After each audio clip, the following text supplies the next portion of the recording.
we had gotten through, some of us had been arrested. Jorkle was disguised, so he was not, and then Hearth just talked his way out of being arrested, because he didn't really have anything to do with it, and they're like, yeah, everything checks out, you're good to go. So Madeline, Valen, Nautilus, and Callius were in jail for a bit. Mirabelle ended up posting bail, so because it's starting to come off, at least, that she did not have bad intentions. I mean, she was pretty sus at first to me because of the books she was looking for. I was like, is this some evil lady? But turns out she's just looking for her dad. So, Madeline particularly kind of relates to that. So we went into her study, found some further notes about these books. I forget what it was called. We had fought this kind of like mold demon. And after taking care of it, along with, putting Turnock, the Quasit we found in his place, it appears a portal is opened, and Talius, as usual, has just ran into it. But, we're about to go in there, or at least if he wasn't turned into dust. But we'll see. Okay, and Talis, I'm gonna give you a turn before everybody jumps into the portal. So as you jump into this demiplane, this weird floating building appears in front of you, and all around you, the void, nothing. Jeez. Would I have to, roll something to get across this chasm? I believe you do have the strength to make all those jumps. I don't believe somebody needs to make a roll for that. Does anybody have an 8 in strength? Then maybe somebody needs to make a check. 8. But aside of that, it's very easy for you. Okay, I guess I just go hopping across. Maybe not the full way, maybe to we'll go about here. Okay. Wait for the group to... Well, I have a sweet mercy. Give me a second. Did the portal close when he jumped through? With losing him and his evilness? Nope. I assume that, as you said, everybody jumps jumps inside Mirabelle, going for her father, and the rest of the group, as Ternok also joins after. I'll assume Nautilus hits him with his mace to go in. Ding! Wah! The Quasit flies over there and transforms into a bat, so it is able to fly around. Can I make before that, when they jump all through, Jorkle stands there for a second, shaking his head, and then goes to a piece, and then ties a piece of rope to the one end, and then another piece of rope over the other end, and walks to the thing, and then jumps through it. And then on the other side, did the rope still connected through the portal, or did it really cut off? I assume you will find it on the other end. You will see it. You can go back and in whenever you wish. Jorkle suddenly just goes and pushes it head back in, and then unties the rope, and it's just and goes back through the portal, back through the other way, and says, it seems like we could go back again at least. That's good. And we have to pull Talius out. You see Talius in front of you. I believe everybody has vision now, right? Yep. Yep, okay. Yep. As Ternok, in his bat form, flies around Talius and says, "Your friends are mean." Just bats his wings all over there. What makes them mean? They're one for adventure as well.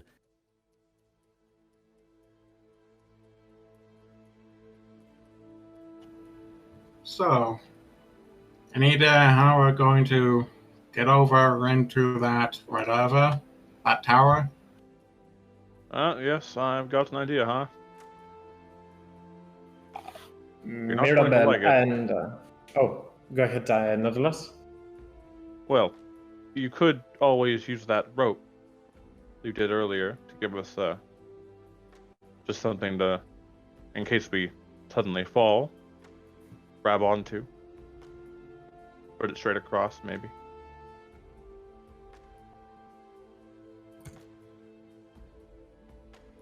Mirabelle uses her staff to pick at this floating rock, this small one, and you can see that though seems sturdy, seems kind of weightless. She tries to step on it, and you can see that the rock floats wherever it is being pushed on. The more sturdy ones, though, seem to be able to hold the person on them. She takes a jump to make it over there and looks towards Talius and says, maybe only one person at a big grog at a time. More would be quite problematic as she tries her best to balance around. Though you can see Talius jumping from one rock to another, like this is not a problem for him. This is super fine.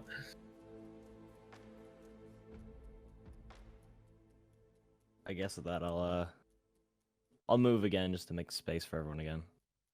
To this rock over here, the big rock.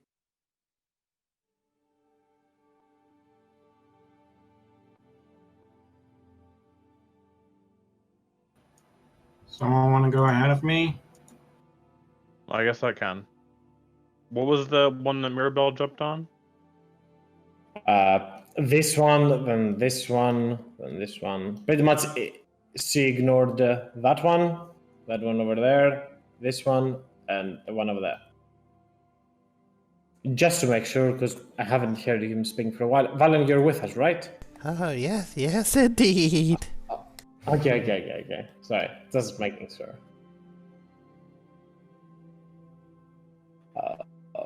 On the other end, Ternok, in its bat form, flap its one wing in front of its face like it is making the gesture of being silent. As he continues saying towards Talius, hush! I hear a dog. A loud dog inside. That is a loud snore. Keep it down in. Whee! Ternok will make a lot of noise as the Quasit flies all around this building. If he comes around before we get in, I'm going to hit him with a guiding bolt, just so you all know. Please don't. He can only take so much abuse. That's the idea. Talish, you better move on. Or at least jump to the next one. Got it. I can jump there, right? Like it's a door, but Yeah, it's yeah. like a bit of footing. You can jump.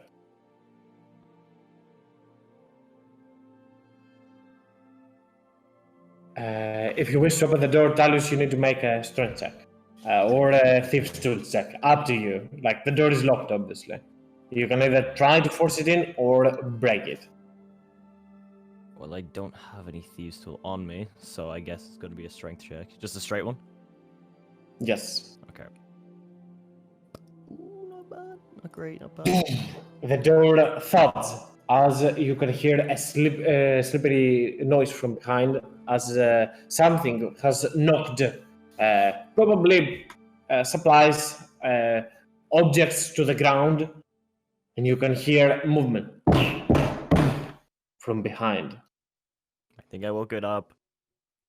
I guess I hit again, unless other people are doing stuff. There's like initiative or anything, I'll hit again. Not very much I can do from back here.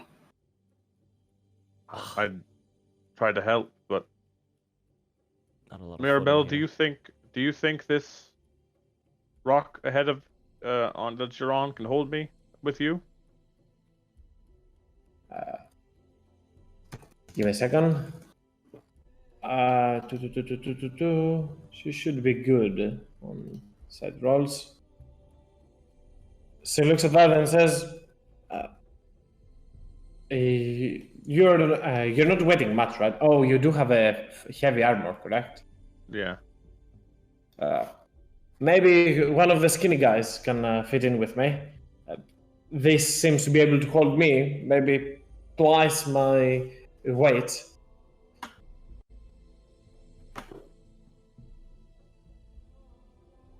Wow, Jorkul is sharing a space with Hearth. That is... Yeah, I'm trying to see here what was the because I'm not sure if Magdalene's with us or if it's like we're sharing a space with her. Yeah. Ooh, okay. Is that little island there, that little stone also floating? Now, is that Yeah. big enough to hold my weight or not? I assume you try because you're sitting right now. You're sitting on the Yeah, edge of probably. somebody I'll else. sorry jump there on there. I need that you, Jorkul, to make me a dexterity save. As you jump over there and it flips upside down. Flips upside down. Oh, the famous cursed dice will start. Told you. Why did you say it? Why Oh. did you say it? Oh no. If you said nothing, it wouldn't have done it to you. No, it would have done it still. I They're all- literally, I think Jerkle is cursed. And let's see if he will actually survive that somehow. As indeed the rocks turn upside down and you fall back into the nether, into the void. Though your falling rate is halted, you're falling 60 feet per round. And I want some initiatives because the door is gonna open on itself and Jorkul is now dropping into the void. Let's see if you saving Private Jorkul, it seems to be the case. Fuck. Oh no, I can save myself. Oh, maybe you can. We do not know. Or maybe wait, no. Ah, shit. It doesn't read right. Ah, Yeah. Sorry, I can't- Jorkul. I can't stab myself. Ah. Sorry, I added Jorkul. you. You brought that one on yourself. That's fine. I just- It happens. It's the dice, man. The dice hate Jerkle. And I rolled for Ternok as well. As Jorkul, you're first to go. As I said, you're 60 feet below everybody else. As everybody turns and sees Jorkul falling, Talius, you hear not only Talius, everybody in the group hears. Fuck! Yeah, hears a loud noise from behind the door as the door is about to break loose. But yeah, Jorkul, it is your turn first. Jerkle cast rope trick. Okay. Yeah. How big is your rope that you have? 60 feet. It's a standard rope. Thank goodness I took it. Thank goodness I went back in the portal, took it off, and brought it back because that would have ended badly. Okay, and indeed, Jorkul though is falling, throws a rope and speaks a few words. As with magic, the rope goes to, I assume, tie it over there or into the small one. Where do you want it to tie? Oh, speaking, it actually goes into extra-dimensional space pocket. So technically, it seems like somebody froze the air, and then there's a little black hole that almost opens. And Oh no, the I rope- know how rope trick works, but you can either pick to use it to end on Ooh. extra dimensional space or to tie it at a specific place. Oh, okay. No, I'll tie it to. Do I have a certain amount of range with regards to me, or is it only certain which ones is available to me? I'm fine with it. You can pretty much choose whichever you like. You do have the range. I assume this one looks sturdier, so might be a better fit. That makes probably sense, yes. Or can I make it against this thing? Yeah or no? No, given no, that you're it- already 60 feet down, this one should No. be the ideal. Yeah, okay. Directly. Okay, so I'll just grab the Mirabelle one. Sure thing. All good. That's me. Okay. She shakes for a second as you pull down her rock, but she manages to stand still. But yeah, action, anything else, Jorkul? No, that is me. Okay, and I assume you move, you use your half of Yep, your movement to climb up. So Correct. Yes, correct. But you do have 10 feet of extra movement on the first turn, so you have climbed 20 feet, 20 out of 60 feet from the rope. And Grazie. Ternok, being that good old Quasit that it is, thinks that this is funny and will approach you. And Oh, he cannot cast Scare, sorry. I wanted him to cast Scare, but he has already done so, so Turno will just fly away for now. Close to Madeline, giving her some protection. Valen, your turn. Oh gosh, that was surprising. There's not a lot I can do right now, so I'm going to actually use Rod of the Pack Keeper to get a spell slot back. Okay, as Valen hears the door is about to go down and picks up the road that he has found and absorbs powers from it to replenish some energies. Anything else, Valen? Any movement or staying there? No, that's it for me. Not a loss. How close is that door from coming down? Oh, it's coming down right now, like as we speak. This is coming down this turn. So, if I were to suddenly decide to blast wind towards that, would it push Talius and Mirabelle inside? At the start of their turn. If you were to use Gust of Wind at the start of the turn of, or whenever they enter the space on their turn, it is when it works. Right. But certainly before you play again, so yeah. Yeah, okay. I'm gonna use my racial Gust of Wind. beat Gust of Wind. And I'm going to Okay. channel it at the door, straight. And I'm just gonna say out loud, "Let the wind take you." Okay. As Nautilus springs out his hand and pushes both Mirabelle and Talius, the door indeed breaks down as... Give me a second. And we may need to change the music. Give me a second. I'll skip that. Damn, one of these things. It's funeral music.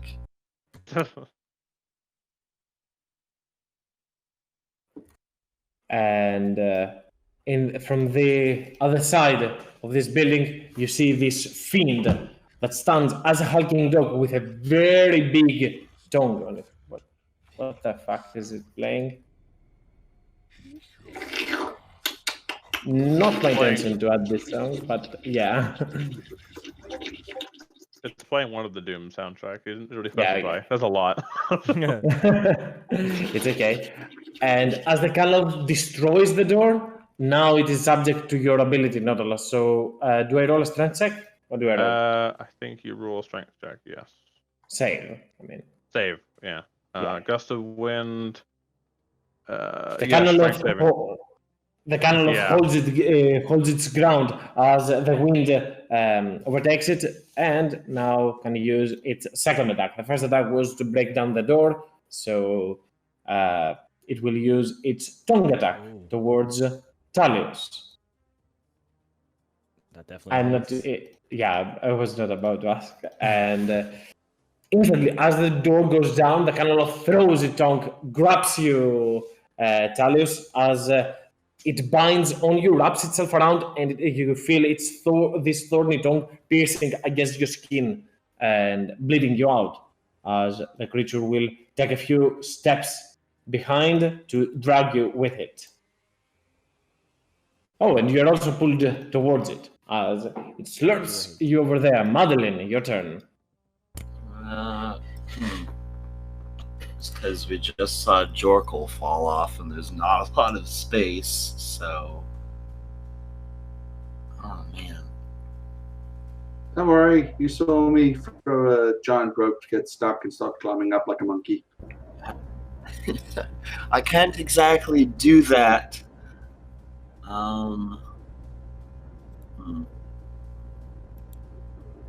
Yeah, just because I don't want to try to force Hearth off. So I am going to hold my action to just move once the space clears up.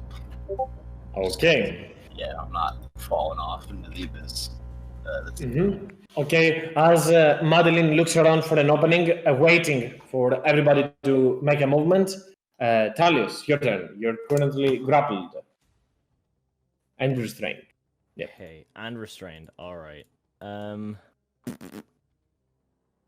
I guess I try and break the restrain? Is that a strength check? Okay. Either an acrobatics or an athletics work. Acrobatics or athletics? Okay. Acrobatics, please. Okay, easily enough, you manage to get out of the creature's hold as you squeeze around and drop down on your 2 feet out of the tongue. Anything else? I don't really have anything. I guess I'll. Oh, what a. Jeez, I don't know. I'll just second. Just to one give bonus you, action. go ahead and do that. As you take a breather, look around to see if anybody is approaching. All around you, you can see books, scrolls, notes, and everything of the like, and 4 suits of armor that are standing at the very entrance. Oh, that's a good breath. Very nice. 16 hit points. Oh, also, I have And the temp hit points from the Kopesh from last time. I'll just calculate them later, actually, for the next hit. no. You pretty much add 20 now, if you wish. You get the idea. Yeah. Okay. Hearth, your turn.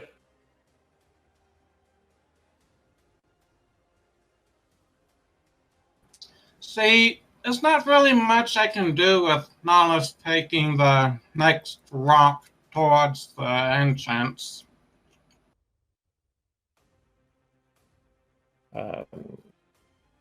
I don't believe you can do a standing jump over there. So yeah, you cannot move through here. So this kind of blocked.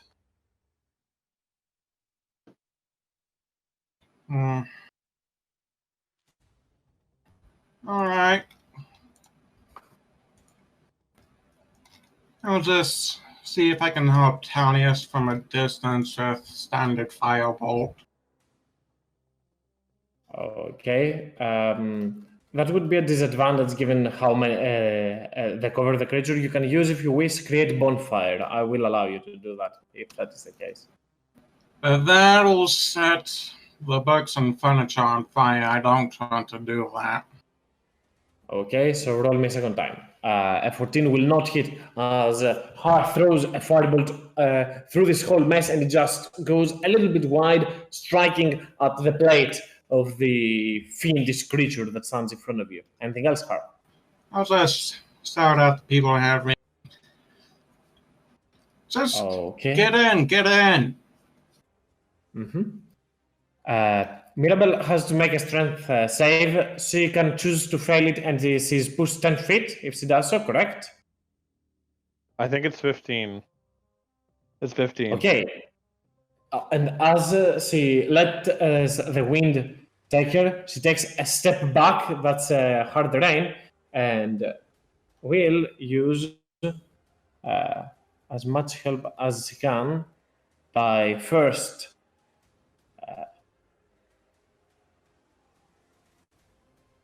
using a cloud of daggers on the directly below the creature, and after that she looks back at Madeline that is struggling to make it over there, and with a bonus action she will use benign teleportation. As she turns towards Madeline and says, "Trust me," and if you're willing, you exchange places. Oh, nice. You can use your reaction if you wish now to do the rest of your hold action, pretty much, Madeline. Oh, where am I? Yeah, let's move up on this. So I can move up on this boy, then I'll do that. Okay. And Jorkul, you've moved 20 feet onto this rope.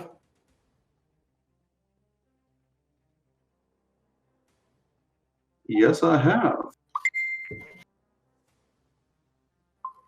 Was that Jorko getting an idea? I think so. I'm just trying to figure out: is climb movement? Is it 1/3 of normal movement? Half your movement. Okay, so climb 20, climb. Okay, so I climb the next 15 up, and I can't do a dash movement on climbing.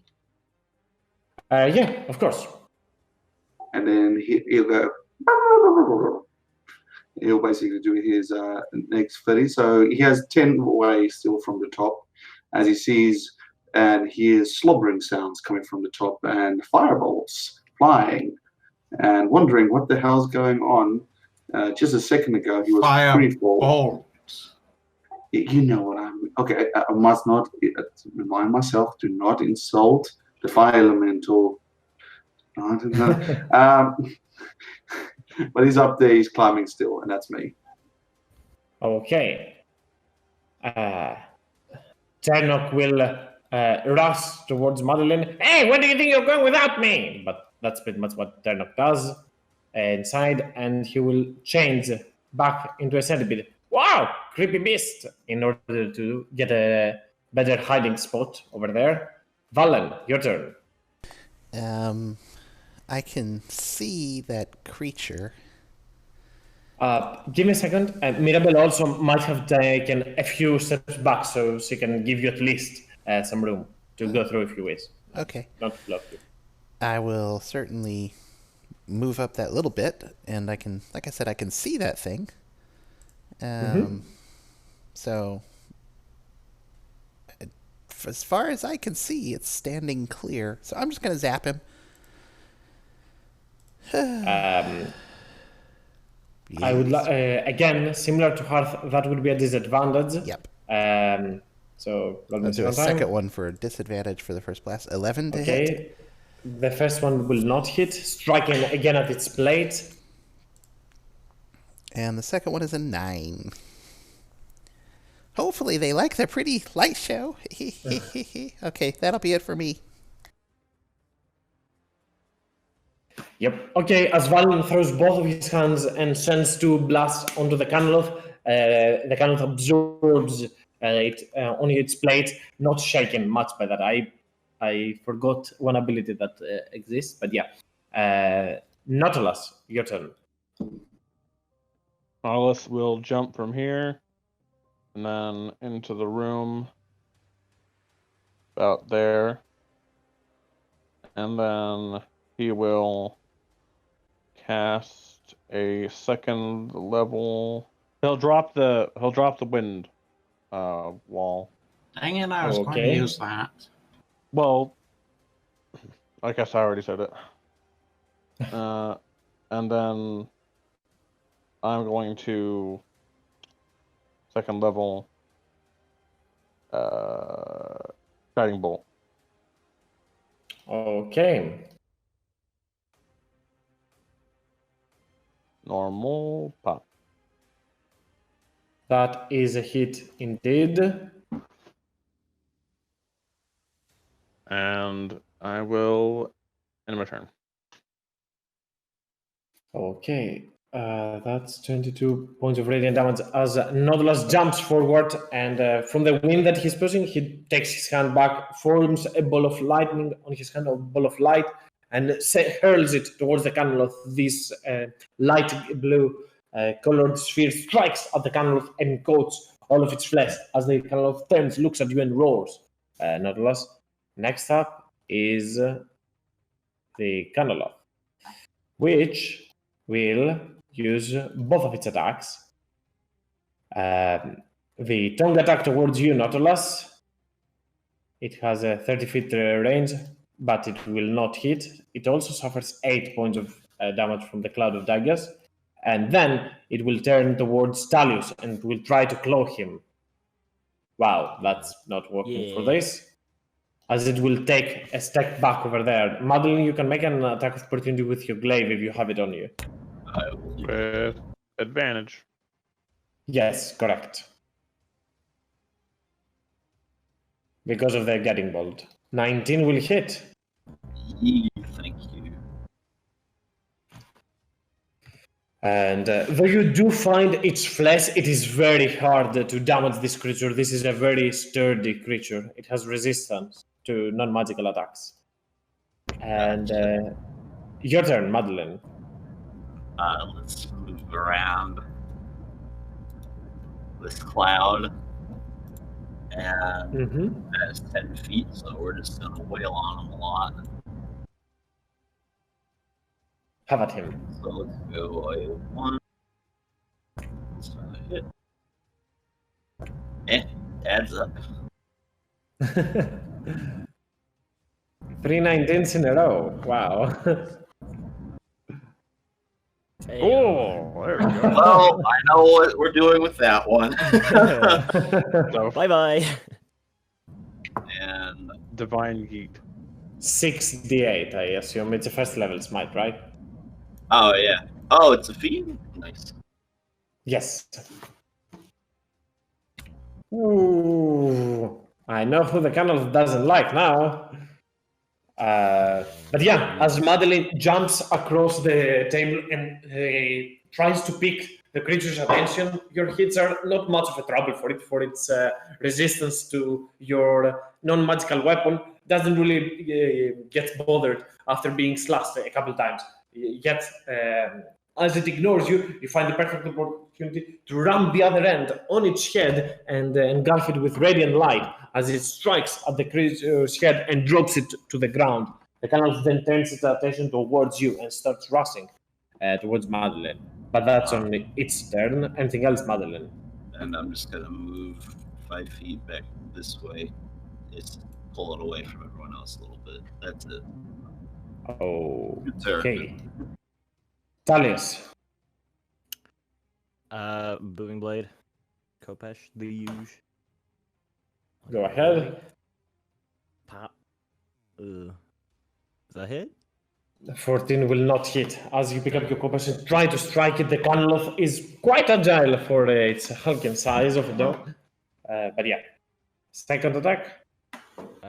Oh yeah. I kind of. Wait, no, I don't get second attack. It's Oh yeah, wait. You did Burning Blade. Yeah. Booming Blade, yeah. You engulf your blade with magic and try to strike it, yet the Canloth easily avoids this attack. Hearth, your turn. Okay. 10 feet to get here. And another 10 to get here. And another 10 to get here. Could have used that friend law to skip a bit. But I'll just make room for the rest of my allies and my turn there. Okay. Mirabelle now. Let's see. What can she do?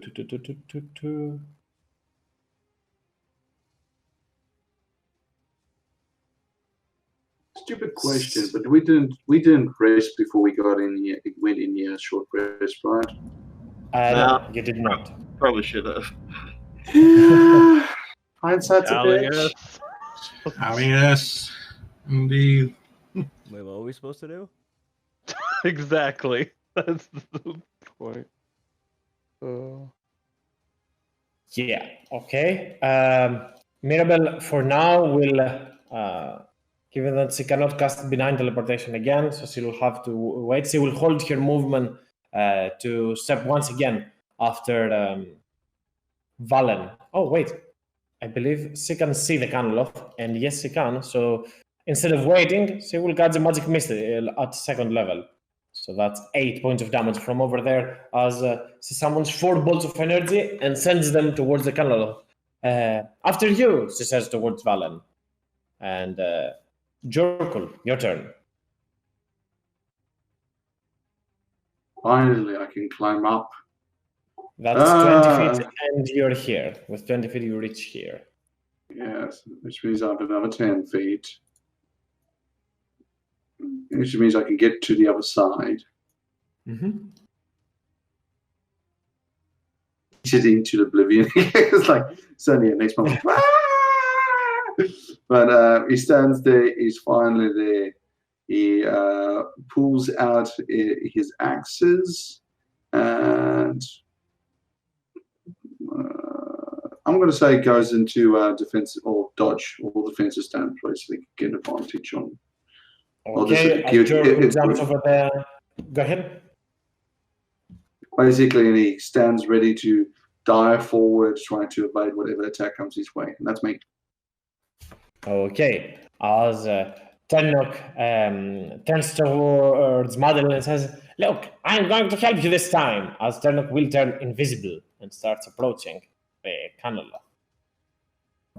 Valen, your turn. Let's try to get a little bit closer. 15,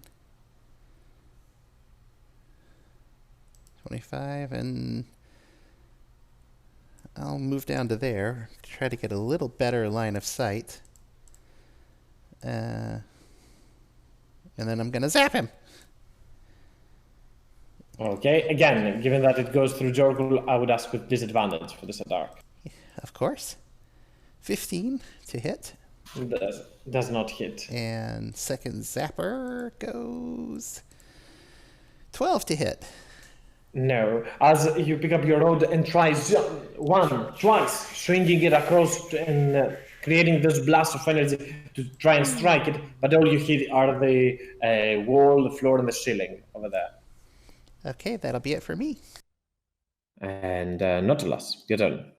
All right, this is going to be a loaded turn. I'm going to move here. I will cast second level guiding bolt again. Okay. Pop. Oh. As And then- you go ahead. I was just going to ignore it.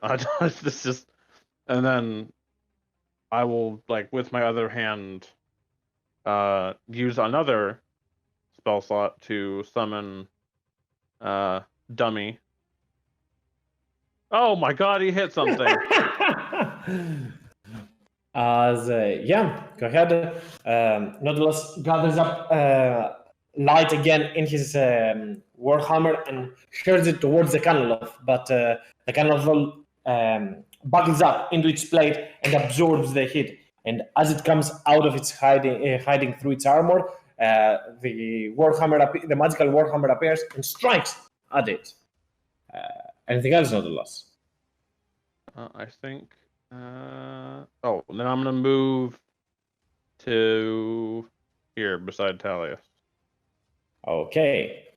The armor stands behind you as you stand, animate themselves into two pieces of animated armor. Uh-oh. One of them will move towards Talius, the other one will move towards Nautilus. So let's Oh do. shit, and I'm right between two of them. So.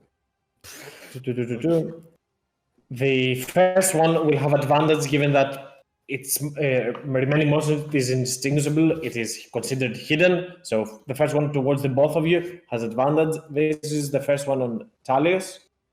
This is the second one on Talius. I This as assume well? you were to use protect, but both Protect. of them miss. Yeah. This is the first one against Nautilus, and this is the second one against I don't get Nautilus. crit. Wow.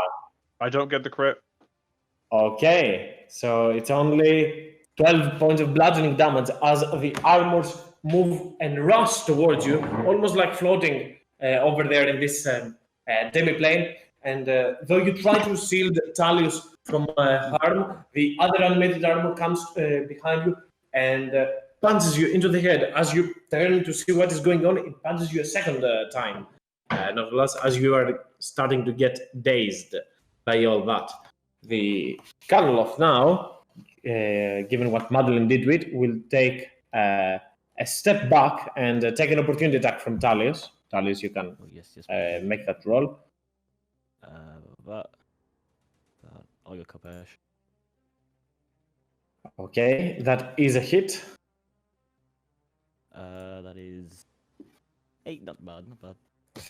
And though it hurts as it takes a step back, it turns towards Madeline and will try to attack her with its tongue. I assume that hits. Yes. Yep, and as it strikes, it picks you up and pulls you towards it. Yep. Over there, 30 feet. Or over here, it makes more sense. And after the creature has already gotten you next to it, it roars as it jumps down on its 2 feet, stands up, and tries to claw you. Now that you're grappled and restrained, it will try and make a claw attack. I assume by 19 hits. Yes. A And powerful I'm strike as it brings Madeline down, and the Canoloth roars. Madeline, at the end of your turn, make me a death save on the GM layer. Next up, before Talios gets to play, a suit of animated armor wants to have a word with Hearth. The second, as the animated armor will make an attack against you. I assume a 23 hits Hearth. Yes. And as it strikes once, it will try to deliver a second powerful strike. I assume that will hit as well. For 8 in total, as it strikes once into your chest and one into your face, as you're surprised to see this enemy appear in front of you. Talius, your turn. I'm going Actually, on that second hit, Mm-hmm. Oh, nice. Okay, let me roll a dex save. That is a Nice. fail, and it suffers 8 points of flaming damage. I don't suppose it has any resistance to that. Yep, nope, no save, no anything. As you get stricken into the face, the emblem of your ring flashes up, and the sigils of the Dark Order, the 6th circle of hell, appear below it and blast it with flames. Talius. I'm going to do one regular attack. Oh, wait. Yeah, one regular attack at the guy. The armor beside me. With the Kopesh. Slice. Ooh. Mm-hmm. Okay, a 13 will not hit. No, Okay. but you can still move without getting opportunity attacks. Yeah, so I jump back, and then with the momentum, spin around and hit this guy with the other hit, and try and get his attention away from Madeline. Okay. It will not hit as you spin around with your Kupes in a whirlwind of attacks, but none of them hit as both the animated armor and the Canoloth use their plates to avoid the attack.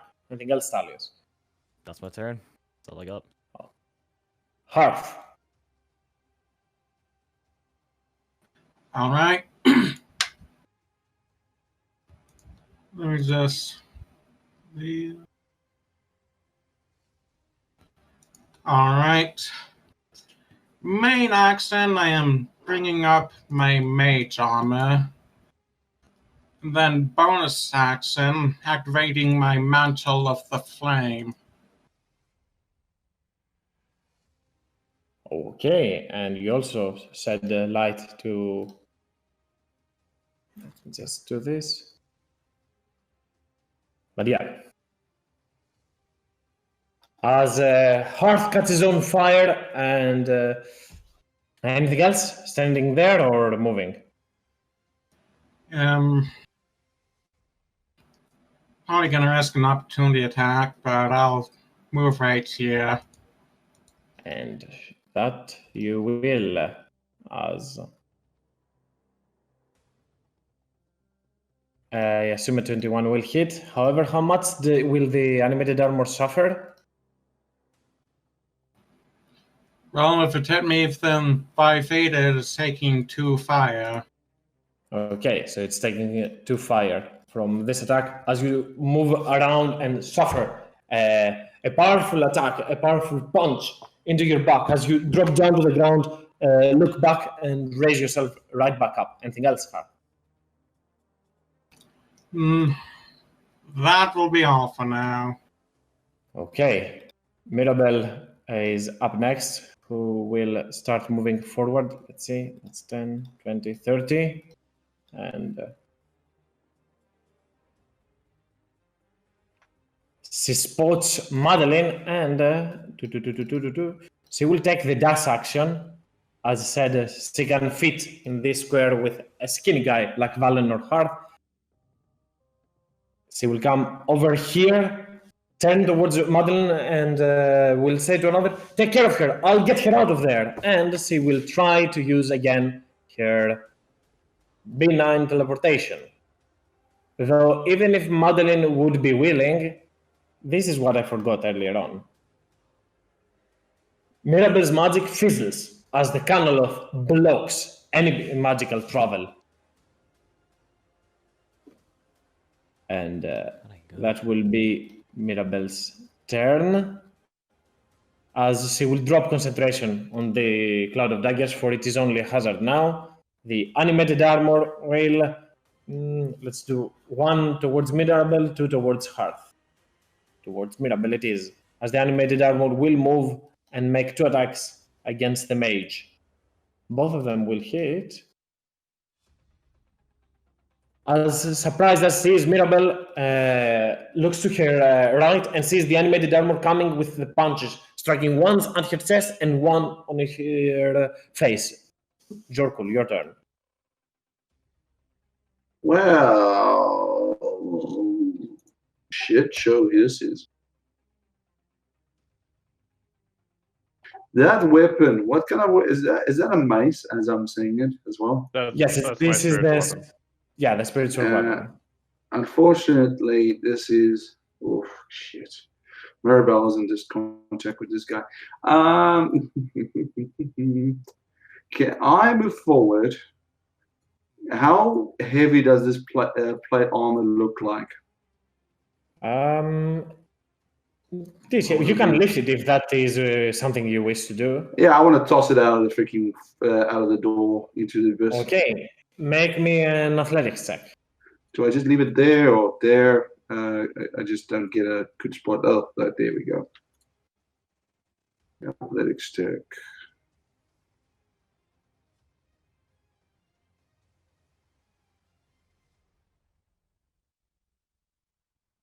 Okay, Yep. so as you grapple it, that's 10 feet of movement to get it over there, and you need one more to push it down there. You can make another athletics check to shove it down into the nether. Down with you, boy.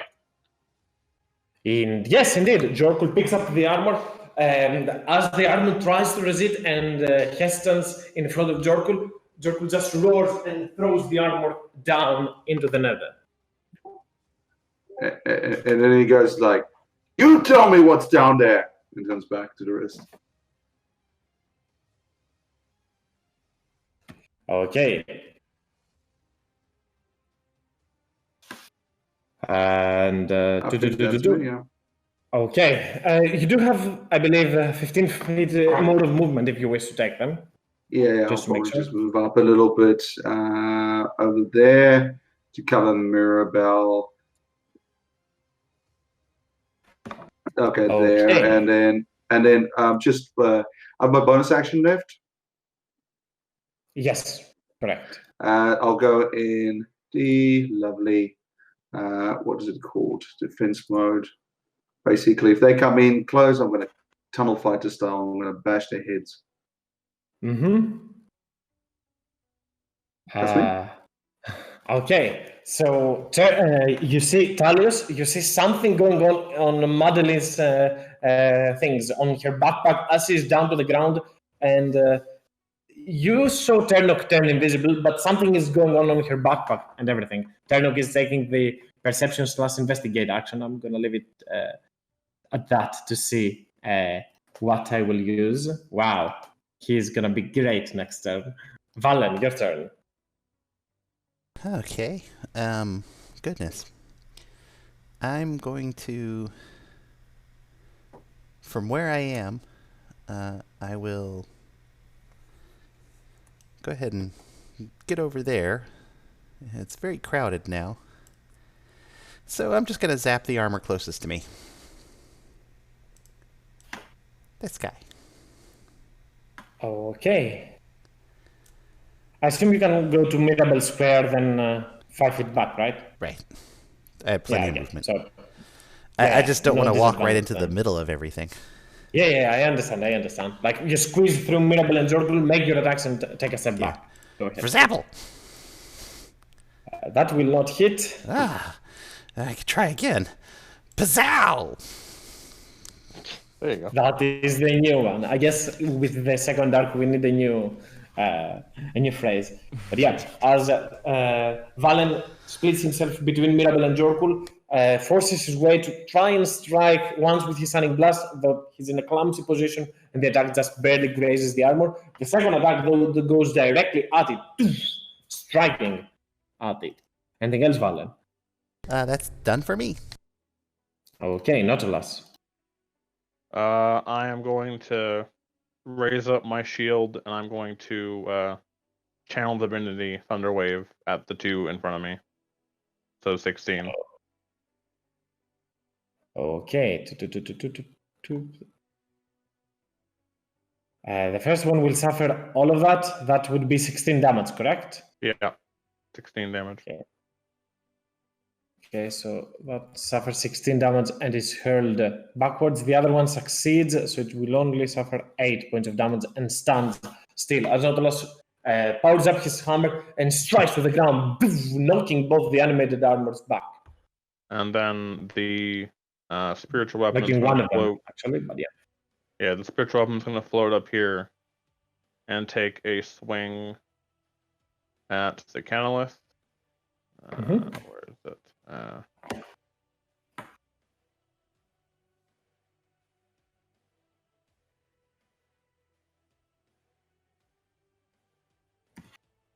And then when that doesn't hit, that will not hit.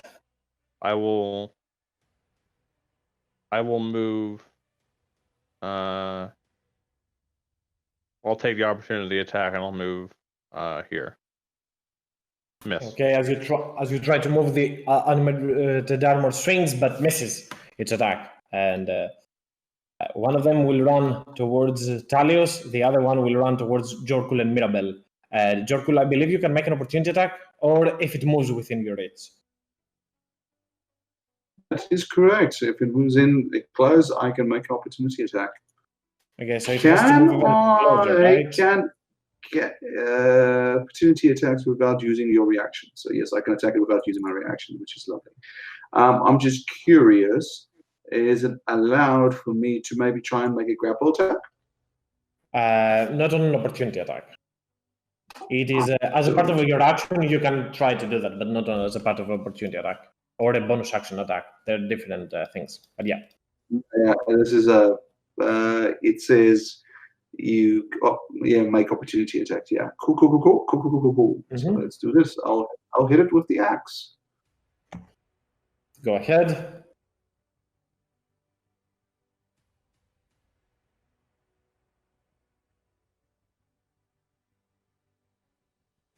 Yikes. Yeah, no. First one definitely misses. The creature moves forward, and you try to strike it with your hand axe, but it only hits it in its plate. Angered by you, the creature will try to slam you twice. So, a crit. Of course. That is the lack of Jorkul. He gets to roll the nat 1, the creature gets to roll the crit on him. However, it's not that powerful. As you strike at it, the armor slams you into your face, and then strikes a second one into your armor that will not inflict much damage. The animated armor moves closer to Talius, and you know what? Nautilus hurled it back, so it will move over there and make an attack each. Nautilus, are you using your protection on Talius or not yet? Kind of want to save it for the Canalith, so no. Okay, one on Talius. Wow. And one on Don't use Nautilus. that protection. 8 on Talius, and does a 20 hit you, Nautilus, as well? I believe it does, right? It does, yeah. For 8 and 7, each one. As it moves forward, strikes once at Talius, then it swings right towards Nautilus for another point of 7 damage. As the Canaloth stands over there, it will try and make a powerful bite attack. I assume that is where you want to use your protection. Yeah. Yeah. Oh, Still gonna hit, I assume. No, on Talius. The Caloloth is quote unquote done with, yeah? Yeah, that definitely hits. But that is a powerful attack as the Caloloth runs onto Talius and picks him with its claws. It will then try to throw you onto the ground, Talius prone. So make me an athletics or an acrobatics. Like an acrobatics. I also still have those 10 hit points I didn't use, so I guess I'll just use them now for this roll. It will not make so. However, as the creature bites you, it stands in its 2 feet and tries to throw you into the ground. You find a little wiggle room to hack it with your blade, and with a split second, you sidestep out of this attack. Next up is Madeline on the GM layer. Roll me a death save. And next up is the animated armor that is having a beef with Hearth right now, as it will try to strike him twice. You know what? It will try to grapple him first. You can roll acrobatics or athletics. Hearth. The creature grabs you so you cannot escape its wrist and strikes with a slam into your chest. I assume that will not hit, though. Not with my mage armor. Okay, and I believe it also suffers some damage because it grappled you, right? From your Mantle of Flame. Well, it does touch me, so yes. 2 points of fire damage, right? Yep. Talius. The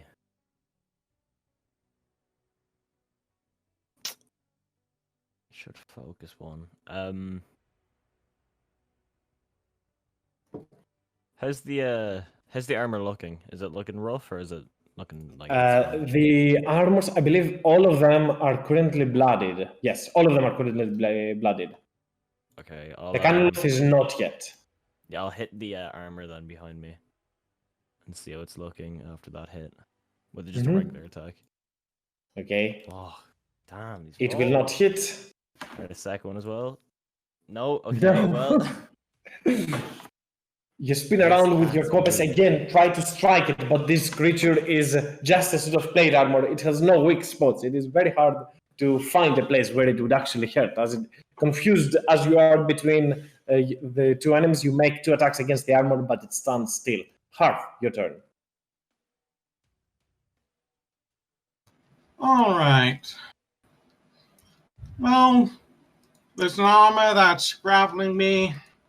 Even if it's burning as it does so, I still do not like that, so dropping a bonfire here. Sorry, what? You're throwing a fireball where? Sorry? Bonfire. Create bonfire. Oh, bonfire. Okay. My bad. On which animated armor? Again? Right here. I see. I make a dex save. I fail a dex save. Wow, that is a lot of damage. This armor is roasted. Reduced to cinders as Hearth raises both of his hands up and flame erupt underneath.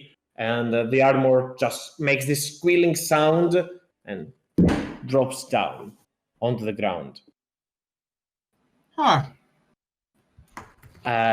Given the nature that this is flammable objects and these are all libraries, I'm gonna start a small fire over there. Yet you do have time on your turn, Hearth, to try and stop it with a control flames or somebody else if they wish,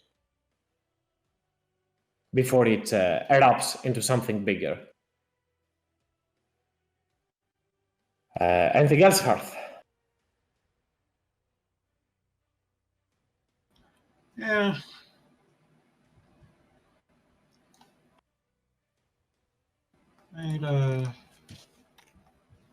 No, I do not have Kraken spells, so yeah, that'll be my turn.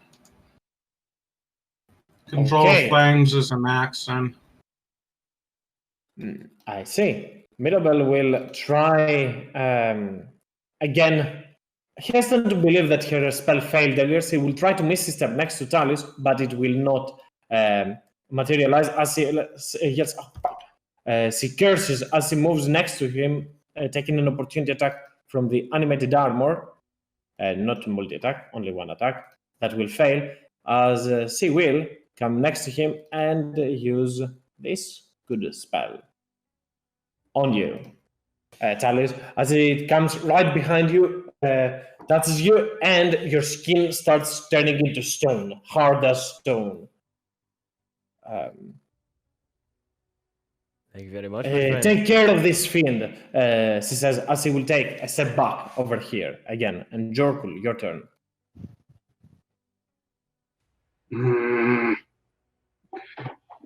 Jerko is. I'm wondering. I'm so wondering if I shouldn't take like 3 levels of barbarian after this. Because Jerko is going to grab the thing and toss him out of the window again. He's getting pissed. Give me that athletics. Now, the creature is putting some resistance. For some reason, it's taking a while when I roll it, which is weird. I'll press it again. The creature doesn't budge as you try and throw it behind. Do you wish to try a second time? I will keep the 15 if you wish for the second one. Yeah, I'll roll again. We'll see what happens. Go ahead, roll for me. Yes. See, something is not going well with the freaking. I press it twice and then it realizes only. Okay. Oh, bad enough. This armor is making a stand against you as you try and clench your hands on it, try to overpower it, even twist a few plates. The armor will still stand in place. bonus action going to defensive dodge action, so it gets disadvantage for attacking me. That's me. Bonus action dodge. How you can take that? This is an action. You mean to it's dodge? Dodge is action. You're right. Sorry, my bad. Yeah. What bonus action options do I have? I have 2 axes, so I can technically attack, can't I? I guess you do take the attack action, so I'm fine with that. Go ahead.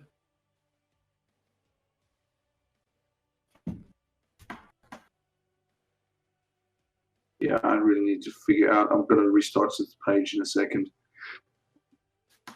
Let me see if it is a problem with the API. I'm going to try the attack. Yeah, forever not hitting anything. Wow. How is that possible? As you pick up your hand axe and try to strike at it, the creature manages to avoid. This is my 22. I was just checking if Jorkul's character sheet was problematic. I'm not sure why it is appearing to be that case for you, Jorkul. But I'm thinking it's because I have a Wi-Fi connection to the computer and it has to go that way. And yeah, I'm just trying to streamline it now. No worries. Mm-hmm. You see Talis and Nautilus now. You see a potion with a weird. Let me check what kind of liquid it has.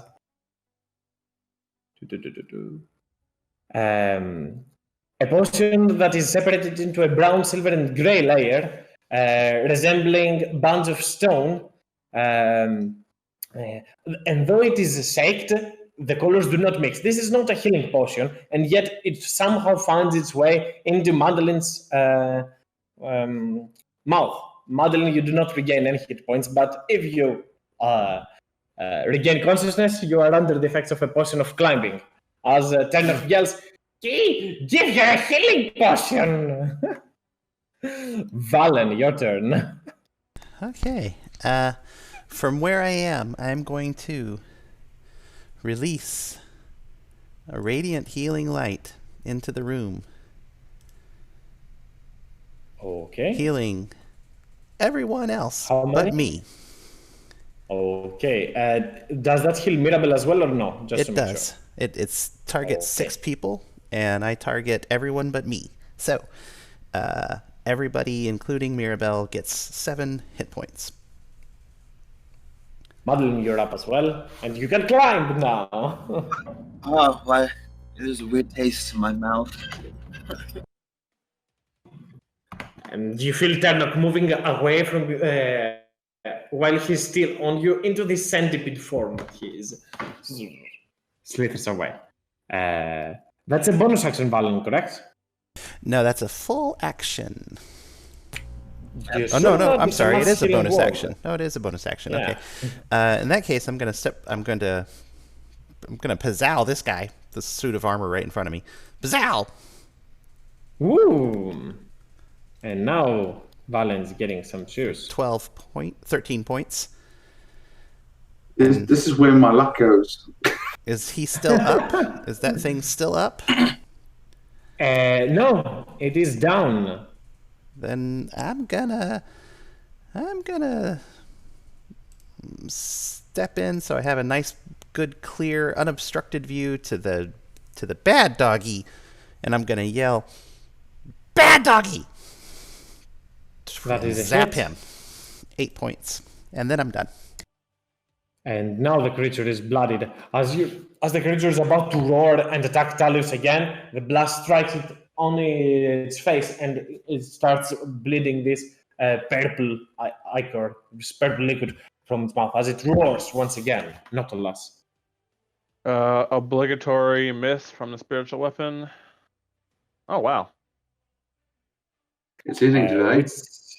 Oh, you're hitting the Canaloth, correct? Yes. Yeah, again. And then I will put a hand or like press my hammer to Madeline, and I will cast Cure Wounds. First level. Okay, as Nautilus looks once towards the mace, and as it strikes, he gets distracted and barely heals Madeline, because I believe that's a quarter overall. As he sees the mace strike, and he says, that doesn't happen too often. I then realizes he's not grabbing Madeline the vital point, hence not the high roll healing. But yeah, anything else, Nautilus? I think that'll be it. As next up is the animated armor, who will turn towards Mirabelle and make an attack. And then a second one. And the second one will hit.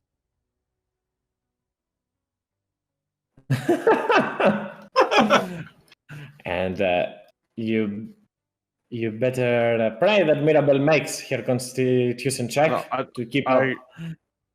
Go ahead. I was gonna say I didn't cure wounds with my hand. I just like clonked you on the head with the hammer. That's why I didn't heal you for a lot. He did damage. I She gave just you get the attacked again. Oh man.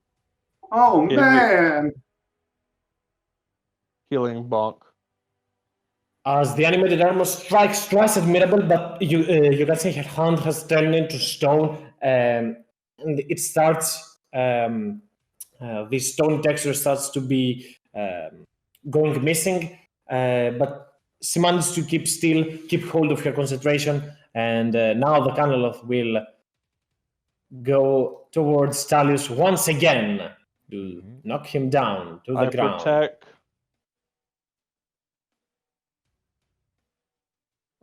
These are the two attacks that it does. Remember, Talius, you do have resistance Sounds to good, yeah. all that. Okay, cool. So that is 15 Holy and moly.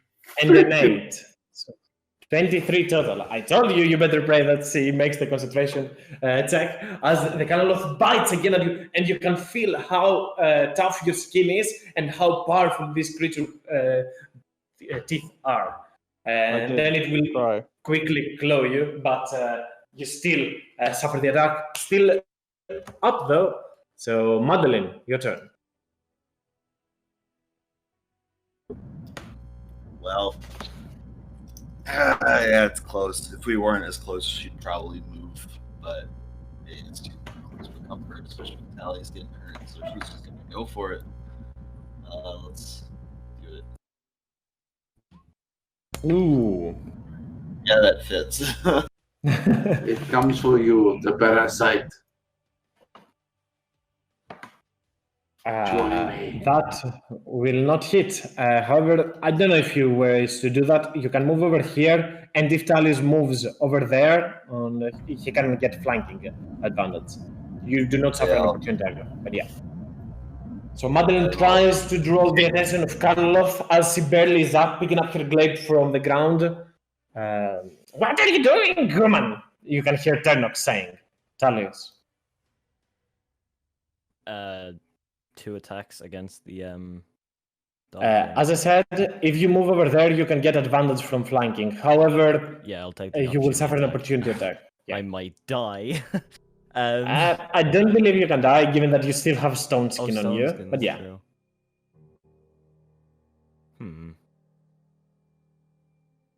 Do I do it? If I use shield, will that is like the Actually, I can just look it up. Hold on. See if it's at the end of my turn or at the start of my Reaction. turn. Yeah, but like how long it stays up. until the start of your turn. The start. So if I use it for this, I'll have it for the whole. You will turn. have it for the Canalof's attack as well. All right, I'll do it. I'll move. See if it gets the opportunity attack. Well, I can't shield that, so I'll just take the hit. Whoops. Okay, Forgot to put that and in you again. suffer 3 points of damage as you move towards there. Okay. The armor spins and strikes you in the back, but it doesn't really hurt much. It's more than just a flesh wound. It is butterfly. Double clipish attack. With advantage, both of them. Advantage, okay. Yep. I mean, that's why you took the opportunity attack, right? Yeah, I kind of forgot. I'll just roll this one again and then do advantage for the next one. So it's 18 for that one. That hits, 23 for that one, okay. and that hits as well. Whoosh. As Talius jumps up onto the table and strikes once, twice at the Canaloth. And That's all I got. as the creature starts bleeding, it roars again. As Hearth, what do you wish to do? Putting out that fire. I do not want to be a bug burner. So I assume control flames to shut it? Yep. Yep. As Hearth turns to the fire, claps with his hands once, and with that loud thud, the flame just poof, disappear. Right. Okay. Step here. End of turn.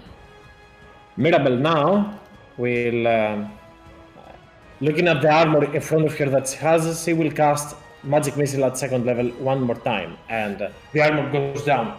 As after suffering the blow, she raises her hand in the back, 4 bolts of force appear, and the armor just gets knocked over there from the excess damage, I'll say. Jerkul, your turn. You know what? You guys, you know what? What? Jerkul has lost his mind now. Officially, with the dice being what they are, he is going Hunter's Mark about it. Now he's just going to run in. Banzai! And I'm going to attack 3 times. Okay, I assume you do have the movement to move where Talius is and then here, so you can get the advantage on your attacks then out. So go with advantage. Yay! You get advantage. I will need it. One of my dice. Wow. Miss. Miss. How is this a thing? This is miss again. Yep, all of this miss. Do you guys know I have a +7? A +7. I mean, you're getting higher numbers each time. This one continues, you'll hit eventually. I guess. I think when he fell into the void, he got some on him. I mean, this is pretty much the day he started. He has been low rolling as fuck. Oh, Someday the locks will I wonder say. if that little closet's been sabotaging him every step of the way. I have no idea. I'm really trying to lean into it, but damn, dice, come on. Yep, as Jorkul strikes once, 2, 3 in a rage, the cannon bolts up back into its armor and protects itself. Turnok will, being invisible steam like a little centipede that he is, he will pass through the Canoloth and make and take an aid action as it shifts back over there. As it goes and slithers around it for a second. Madeline, you see that the Canoloth understands where Turnok is. It can keep track of it. And it is not happy. Valen. Okay, well, I don't think I could even really get in there and do any damage. So I'm going to step 1, 2, and then I'm going to zap him. Is that a disadvantage? Disadvantage, but advantage from Turnok, so the first attack would be at normal. Normal. 25 to hit. Hits. 13. Ooh. Pzz. And give me the second one. At disadvantage, the second one. Second one at disadvantage. Pzow! Oh, 18. That hits, wow! He hits with disadvantage, and the other guy cannot get hit with advantage. The same plus. Roll me damage, Valen. I'm trying to, I promise. There it is. 7. Okay. And then I'm done. As Valen moves forward, and from behind Jorkul, he strikes twice, and 2 bolts of energy come right beside the shoulders of Jorkul and strike at the Canla. Not all us. Your turn. Yeah. I move to the side. I'm assuming Turnok isn't in the way. I'm gonna drag my hammer up across the ground and first do a first level guiding bolt. Turnok is tiny, so it doesn't matter if it is on the way. But yeah. Go ahead. Is that hit? 17 hits. Yeah. Okay, and then the spiritual weapon comes in with the advantage attack. Okay. Okay. There you go. It's back. Don't worry. And the music was perfect. Yeah, and then it just stopped as soon as he went to hit. Yeah. And then I will. I guess I'll move into Turnok space here, and just be ready to protect. Okay. The Canoloth now will try and bite Jorkul. No, wait, not Jorkul. Jorkul didn't do any damage to it. It will try and bite you, Nautilus, because you did damage to it.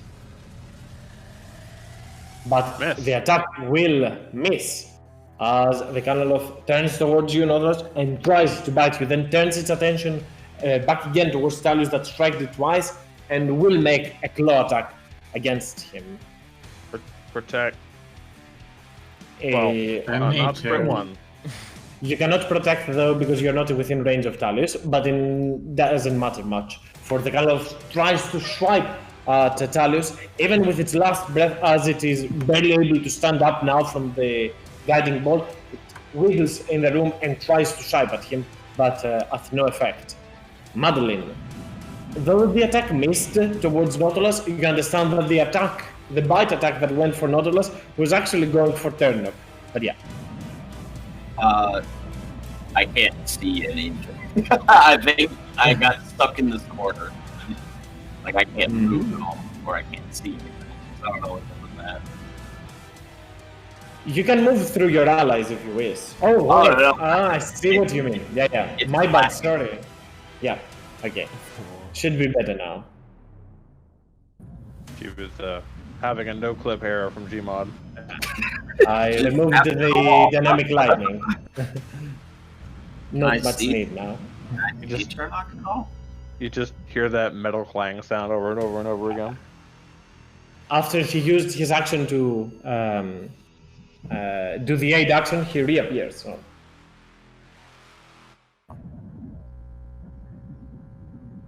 I'm going to pick him up and put him in my pockets for safety.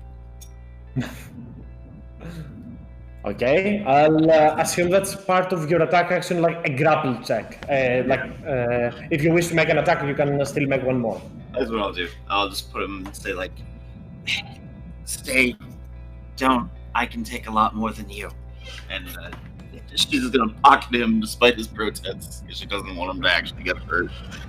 And yeah, let's make an attack on this big boy with advantage, right? Because flank. Yes. Oh boy, Yep, let's yep. do.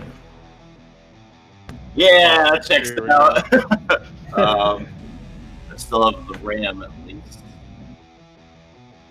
And no, that will not hit as well. As you try to strike once, the cannon has backed up back into its armor and avoids the first attack. You try to strike it down with your glaive, with the back of your glaive, but it will not hit as well. Anything else, Madeline? No, that's it. She's gonna awkwardly cover the pocket that Turnok's in. Talius. The Okopesha spin and attack straight down, 2 regular attacks. Oosh. Hits. Dead. Hits. And how do you want to do this? Okay, I guess when he goes to like throw a tongue attack at me, I'm gonna like dodge, cut the tongue out of his head, and then just take a stab into the side of his head with the second attack. And thus the cannon drops into the ground and slowly disintegrates into ashes and sulfur. And I'll remove initiatives. No need And for then that anymore. Nautilus also drops, just exhausted on the ground.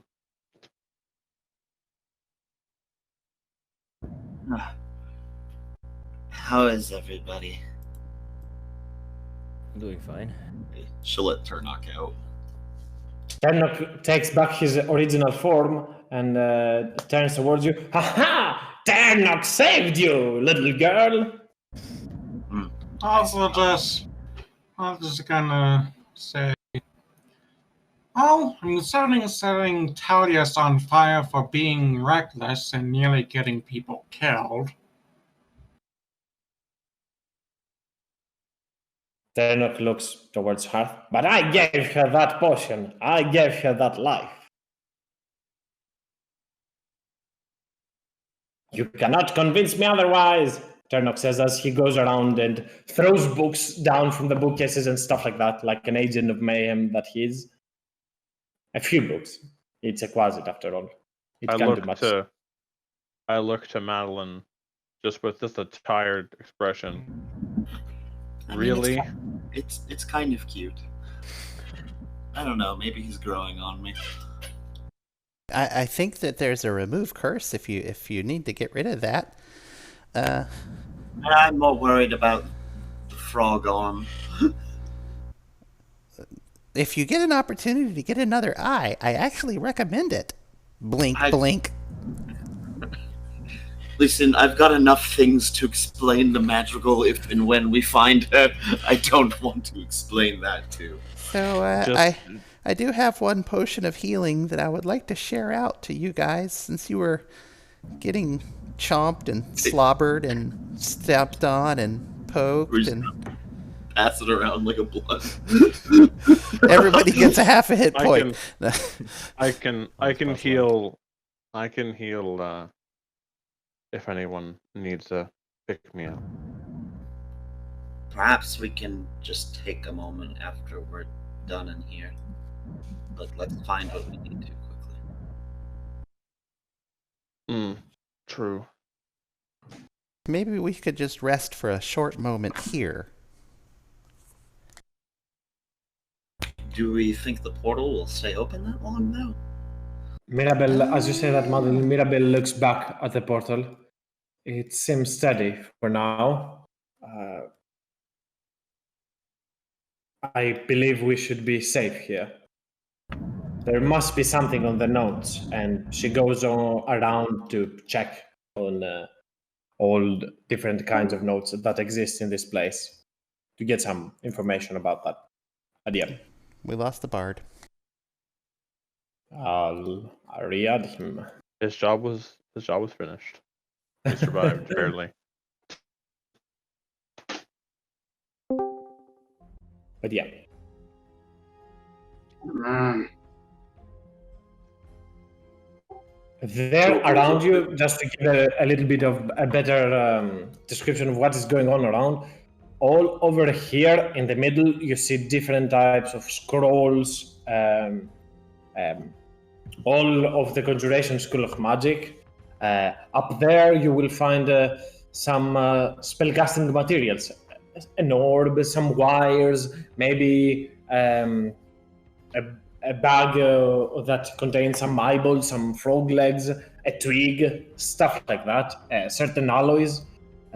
Over there, under this red ominous lantern, you see a book with withered pages and writing that seems to be of the exotic variety. Not the best written down, not the best handwritten skills, but for sure, whoever wrote that had knowledge of languages that are not so commonly found, namely Infernal, Abyssal, and Primordial.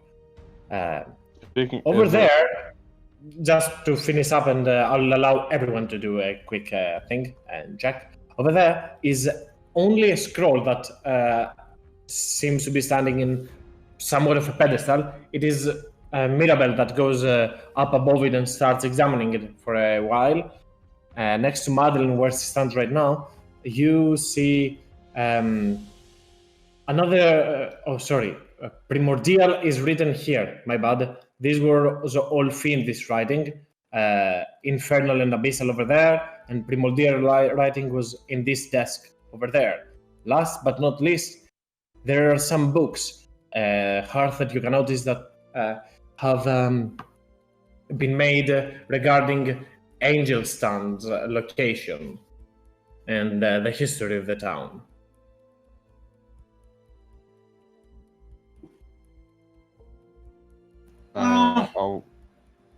I was just gonna say to Madeline that it looks like there's some mumbo jumbo here that you might understand. Oh, I love mumbo jumbo. I'll handle the primordial then. I can also attempt to help you, Hearth. I understand it as well. Okay. Nautilus and Hearth, give me an investigation with advantage. I don't know who has the higher on stat Hearth. from the two of you, so Hearth yeah. has to have it, because, yeah. I mean, I'm only a +1. Oh, then we're built the same then. So do we just roll individually then? Sure, roll one each. I mean, I speak Aquan, but I don't know if that's like That's Primordial, yes. it counts as the same. Yes. I'll let them do their thing anyway. Okay, so I have Nautilus and Hearth standing over there. I assume Madeline is the only one speaking Infernal, so Madeline. I believe I was mentioned Abyssal, so. Oh, great and powerful Tarnok. I know you've helped us so much today, but could I get a little assistance over here with some of these words? He looks over there. Make me a persuasion check.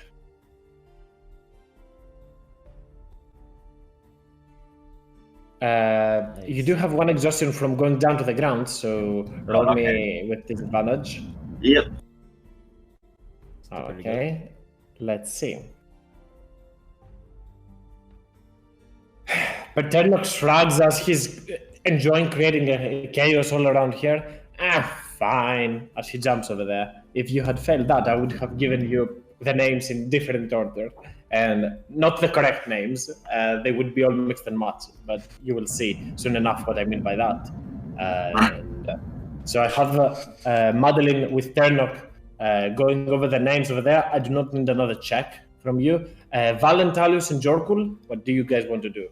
I'm gonna check out these scrolls, see if I can see what's going on there. Okay, give me an Arcana check. Kinda okay. Mm-hmm. Not my strong suit. Oh, it's not advantage, but it doesn't matter. Okay, I'll keep that in mind. And Valen and Jorkul, anything you guys want to do? Joggle? Well, technically speaking, I shall go and get my rope.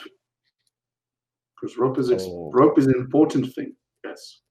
Okay, as Jorkul goes back to retrieve his rope of climbing, Valen. First, I'm going to look at what Talius was looking at.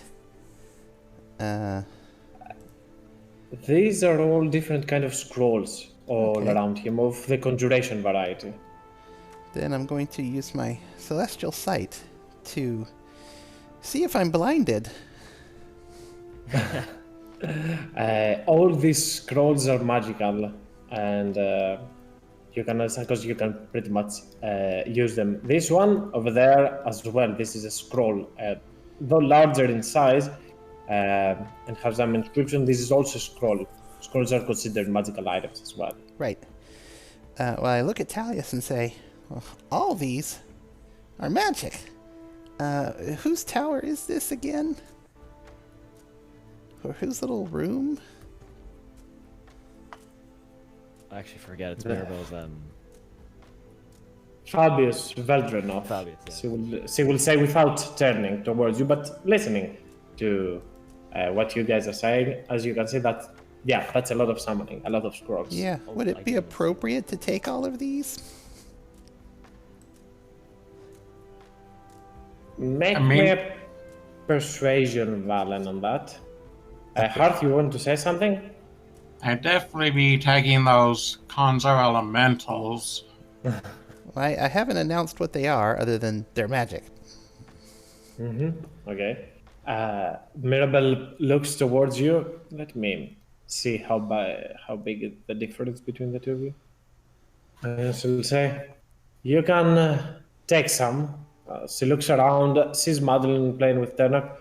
The pile of ashes on the very end of the room that was the Camelot. You have been a lot of help. You can take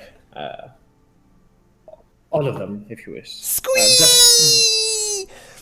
And as you scream like that, you let that cry go out. She shuts both of your eyes, cleanses for a second, and then gonna just don't make me regret this and give me a moment to take note of them.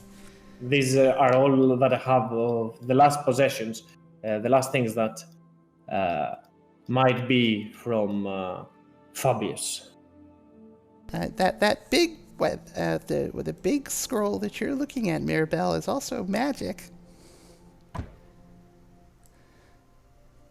It appears to be, yes. This is a scroll. When used, would open this demiplane. This appears to be Fabius' favorite place. You see Valen, as he says that, he's picking every little scroll for those. I'm just kind of gathering them all up, and I'm starting to sort them nicely and collate them properly.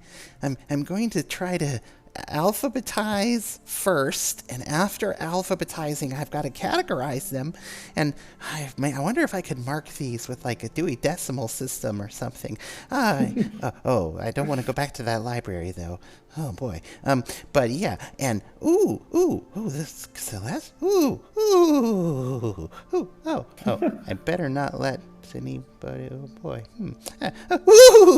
I'm just gonna be in my own little world. Okay. As Valen is particularly enjoying in his own way these scrolls, Talius just looks probably at him a little bit weirded out, but he's used to Valen being so keen on knowledge. Hearth and Nautilus, I'll go first to you. There are mentions there. You can easily identify a couple of writings all mentions that appear here are of different genie varieties, powerful elementals. There are 4 particular mentions. Sohal the Flawless, a noble genie from the elemental plane of air. Berbrul the Wonderful, a Marid living in the Serkana Ocean. Blinkface, a dhow that trades with Underdark adventurers in this area.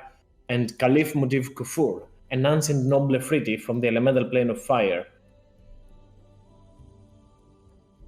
I'd probably say to Hearth, do you recognize that last one, Hearth? At all? I don't know. Hearth, make me history check.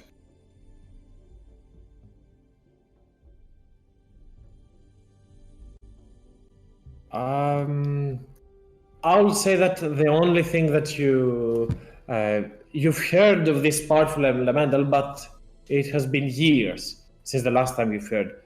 There was a rumor that his palace was raided once.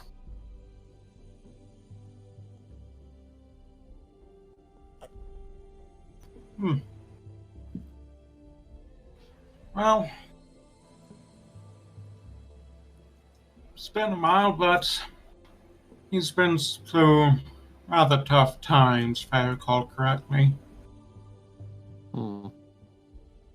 Well, keeping some of these elemental or these genies in mind might be helpful.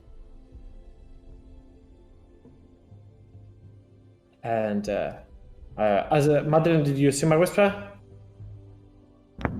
Oh. That's Yeah. weird. You find a lot of fiendish names. With the help of Terno, you can identify the from Zucthusus to Ranath. All these 4 are in Abyssal. The other ones are in Infernal. So Terno helps you with those Abyssal ones. Great. I might post them here as well for everyone to see as well, to give it a good look. There are a lot of names, as you can see. She just kind of takes them and then just kind of copies them down into that book she took us around.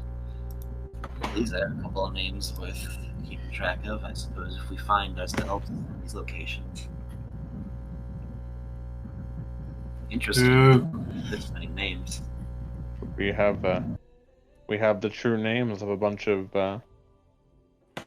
demons, and now also an infernal call scroll.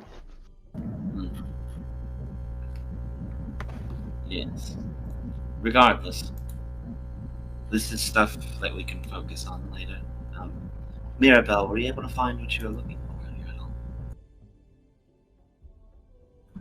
at all? She still stands in this this part of the library with a demi-plane scroll and seems to be lost in thought. She will turn towards you. No, sorry. I must have spaced out for a minute.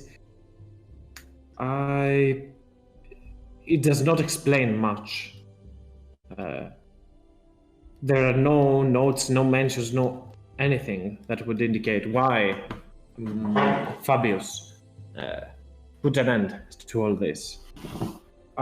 She looks towards your notes and sees the writing is in Infernal. I understand that these are some grim studies, but from what I read and from what I've learned from people that knew Fabius, he was more of a scholar, a lore master, somebody that wrote down information for to be passed on, rather than someone that was practicing grim ways. I'm sure in all those names and fiends that you might find over there, he might not have called more than a couple of them. Perhaps one of the ones on this book didn't want their real name written down. And there was what happened in the library. Maybe it's possible he didn't go. Maybe he didn't lose himself, but maybe one of these forced him to. Though it's hard to tell which one. And she'll kind of relay the names to Mirabelle as well. As you Yeah. Yeah, Valen, that is correct. As Mirabel reads the notes, as Valen seems to be wondering the same thing, you lock eyes with Mirabel Valen for a second as it ends. Well, I assume he definitely called up on this fiend to protect the site. I've read about them. I've never seen one until now. These fiends are used to protect sites. My conjuration magic couldn't work, so I could not teleport in and out of this place easily. She laughs for a second and says, "A nice little addition for a master conjurer to do all this. It will certainly combat his antagonists."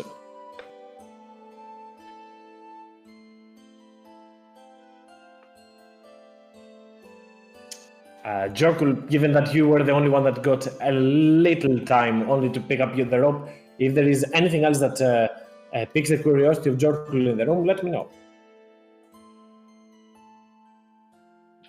Well, not quite sure.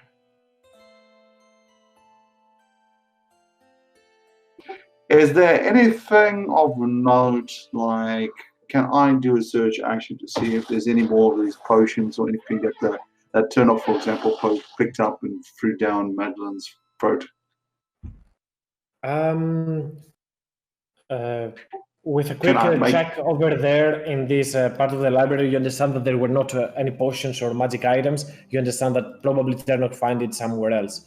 Where to, you are unsure. Yet you do find a lot of components and the different items over there. Make me an investigation check or an insight check. I can work with both. Insight is to value an item. Yeah, I'll do it. I'll do an insight check. But considering my okay, let's do this. Does it hold true? I give up. I'm sorry. I'm just going to the bathroom. I'll be back in a bit. I'll use my inspiration. Can I have another roll for use of inspiration? Of course. Go ahead. Yep. Wow. Thank you. You are sure, given your past working for a mage at least for quite some time, you can identify that all these materials sold are worth about 1,400 gold. Nice. Jericho moves towards the table. It looks at Mirabel, and then starts picking the stuff, picking all the stuff up and putting it in his bag. Does he say anything? Mirabel notes of that, but understands that these are all components. Though valuable, they probably do not have much information on them. And she will just look the other way and ignore that you're doing that. She doesn't seem to mind. Joggle goes, fills the bag, and it says, and he just looks at the rest, and then he just waits for instructions. Going to lie on the side here and just rest, waiting to see what's going on. One roll, decent roll at least tonight, guys. Yay! Hey, Valen. Do you think if you look at me with that celestial sight when I have my mantle of the flame on, you'll go blind? Well, I mean, character. that would be Quickly. about like looking at the sun a little bit. You're already radiant, Hearth. But Nautilus quickly I backs away wonder, from Arth. I wonder if I use the eye in my hand, if it would go blind, but my other eyes wouldn't. I was saying that out of character, by the way. I'm not. Yeah, Valen would just be thinking it randomly. I mean, as it is, I'm walking around with my hand outstretched and the eyeball poked out like it's some type of dowsing rod. Do do do do do do. Mirabel at last finds her way down to this table that has some books about Angel Stand and some notes as well.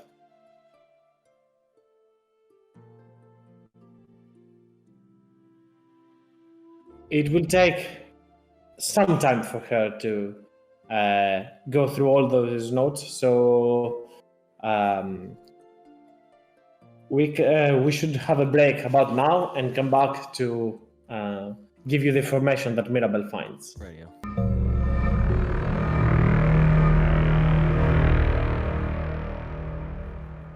As Mirabel stands and looks on those books, she gives you a moment to talk between yourselves if you wish. If you wish to say something out of her earsight or just resting for the time being, up to you. I'm gonna take a rest. Will this count as a short rest? Yes.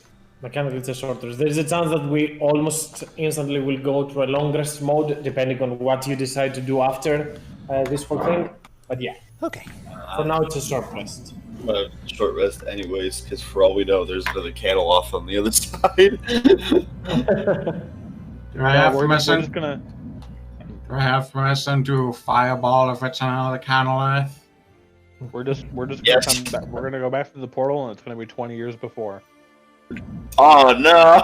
Oh, that means Madeline won't be an old hag she'll be younger Wow. again. I gotta. Well, no, that just We just means had that. Yeah, Obviously, I've been sent back in time to stop baby Patrickle. Oh, come with me if you want to live. I'm for a short rest. Madeline's just gonna sit against one of the desks. Maybe occasionally mess with Turnock if he swings by every now and then. If you want screw up, roll a ton roughly 3 minutes before we left. how much health do I have? I hate it. Why? Just give me health. Oh.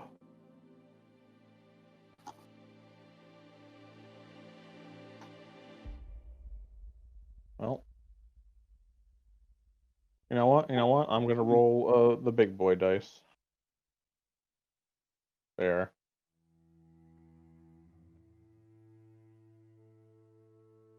The big boy dice. The D10. He's gonna reach into his dice bag and pull out the sparkly dice.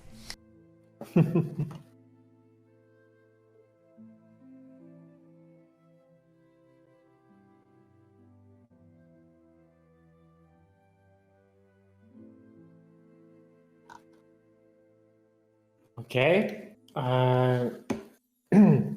Getting back to that. Mirabel seems to be confused reading all of that. And a worrying look has taken hold of her face. She seems unsettled by what she's reading. She cannot hide that she keeps looking back towards Ternok and back to her books, back towards Ternok, back to her books, and then back again at the portal. As at some point she will close the book, turn her attention towards Ternok, and said, "You little monger, you knew all this time, didn't you? About Angel Town." As she approaches with a very violent tone towards the little closet with her staff, striking it once. I mean, she only does 1 point of damage, so it's not like Ternok will die, but yeah. Ow! Ternok yells. Go ahead, Madeline, you want to say something? And she'll kind of get up in between. Hang on. What are you trying to suggest? I have been wondering it myself, but there is no coincidence this little piece of filth and the alkylith we saw in the previous room, then numerous instances in Angel's Stand that have others have heard bat stalking, toad stalking, rats saying ominous things, the shadows flickering, or even this whisper ring in the library. These are all connected as she tries to look past Madeline towards Ternok, who Ternok just goes into the side and says, Ternok doesn't know many things. Ternok doesn't know more than just a frog, and just becomes a frog again. Ribbit. Listen, I understand your frustration, and I agree. Turnok is a symptom of the problem. But you're not going to get rid of it by treating the symptoms. Can I insight Tarnok? Go ahead. And Turnok is very charismatic for his... No, he's not.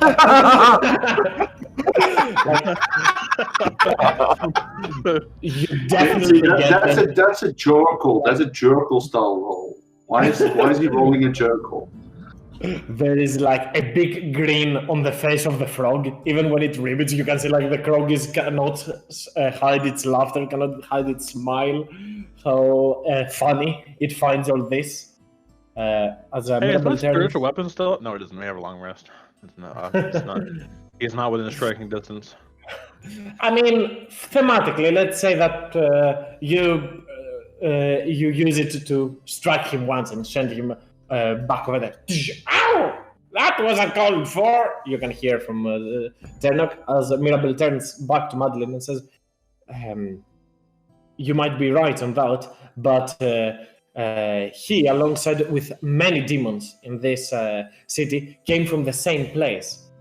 She picks up a book and opens it wide, and you can see a mention about the portals of the abyss. The portals of this plane, the plane of the abyss. Whenever a portal takes a hold in the material plane, it never shuts off. It can never be closed. No matter what magic is used, can close it, save for a powerful wish. Nothing of that variety can work. The town of Engelstand was built on top of here for a purpose, to combat and stop the demonic intrusion. This is why there are so many worrisome instances, and sometimes not many people bat an eye. The Red Knights try to help as much as they can, but they offer no explanation sometimes. And that is why we do not have a city watch in here, and only the Red Knights exist. And most of them spend their days into the barracks. People always thought that they were quite bored kinds of guys. They weren't much interested in favoring the ways of their oath. But they have been fighting for eons against the demons. And while this is honorable and very good on their part, I find it despicable that there has not been a mention in the past about that. All those people have been lied. Fabius was probably caught in from this invasion as well. Maybe a demon with their affliction, their pestilence, as again she turns and looks at Ternok with a very angered look at her face. Probably hurling somewhat of an acid splash that will not hit. I'm just saying that towards him as Ternok just sidesteps and avoids it. Jumps. Ribbit. And what good would telling anyone do?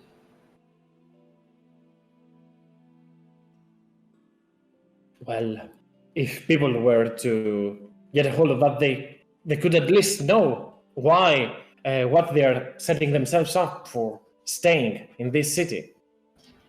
And then you do not know people all that well, do you?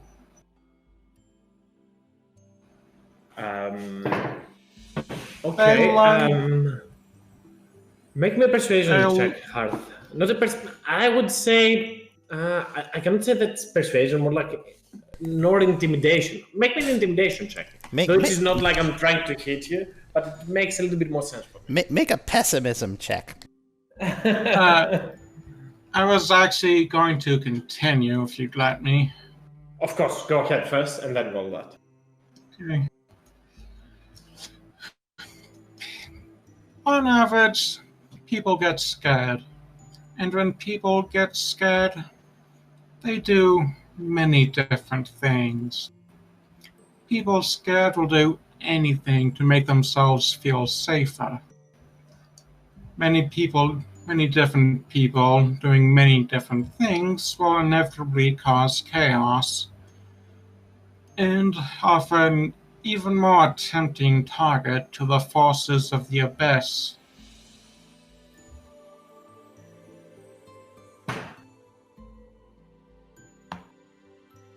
Okay, and give me that intimidation to command. Just to give some peace of mind, the intimidation I'm asking is like imposing a presence, like forcing. Yeah, with short rest, Talios. I'm gonna burn on my hit dice then. Rerolling. Wow, Okay.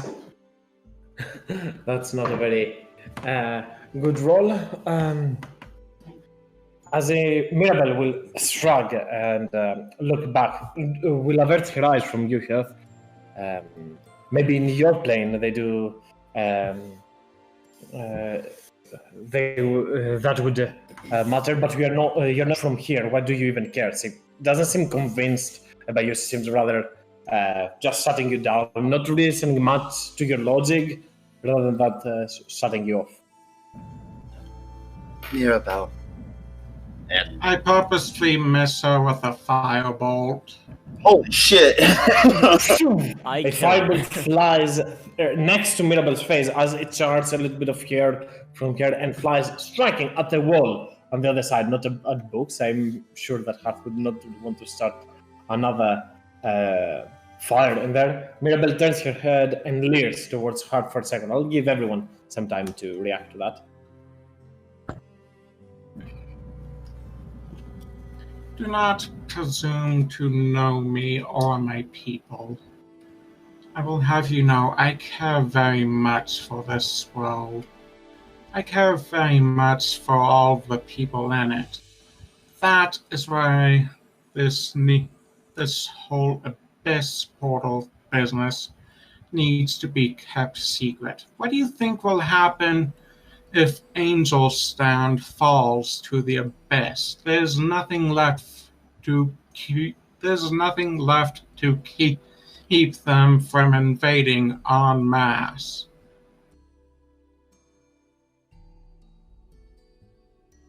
I cannot.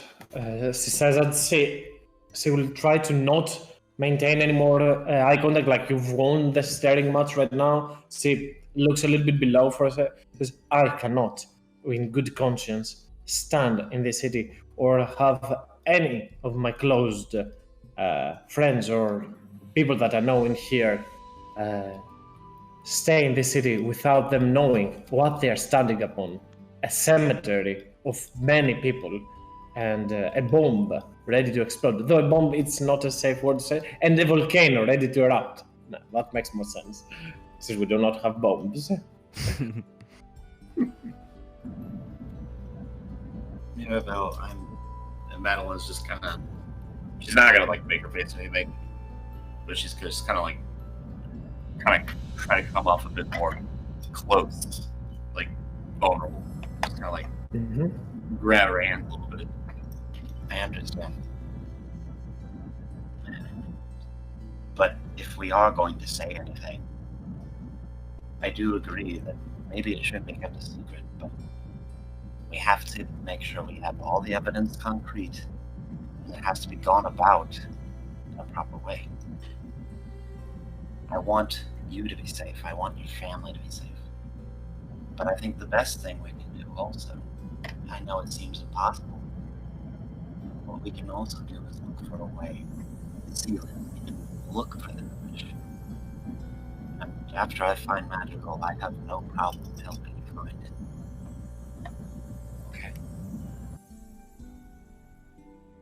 Make me a persuasion check.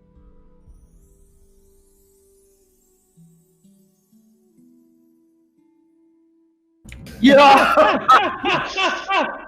There it is. Nice, very Not nice. 20. Okay. I guess Wow. the dice will favor that. As Mirabelle will slowly calm down, you see her face, looks back at Turnip once again, and though disgust is in her face, it seems that she that she is more calm now. She says, "Well, if we want any more proof," she takes a step over there, lets out the book. We can go look ourselves. And I'm sure there might be a good reason. She will look at Hearth once again and will nod towards him, maybe to protect the most, but it is true that I may not know. Good people have been alienated in my quest. Not many want to approach the only child of a estranged, mentally probably ill individual. Though that might clear his name, it might be quite drastically, maybe rust for me to even quite selfish to do it only to clear Fabius, my father's name, in expense of many other lives. I need to gather my thoughts for a moment. And she goes into her corner for a while as she just stands back.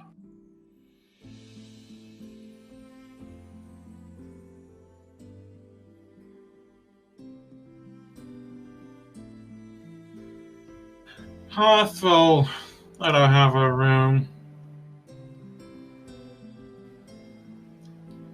He'll just go and start looking towards the portal as he waits for everyone.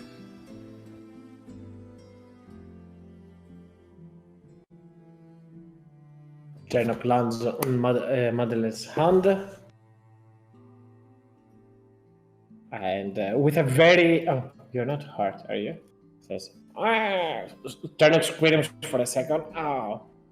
Nothing much. Not something that a kiss wouldn't fix. And Turnip makes this kissing him off again. See, I went through this last time. Kiss the frog. She's going to flick him, but give him 2 points to lay on hands to be able to flick.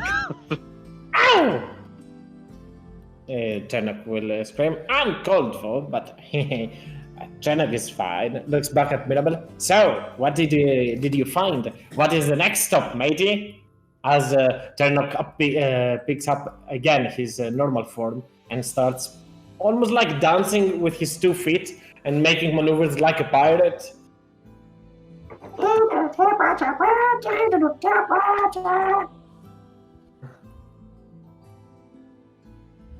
Tally, not get if a reward you from that. slice at him with your Kopesh and I hit him with the hammer, it'd be so easy. It'll be too easy, my friend. I hate this guy. I really do not like him anymore.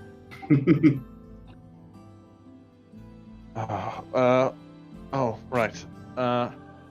Madeline, do you, when we're out of the portal, would you like me to go and see what I can do about a boat?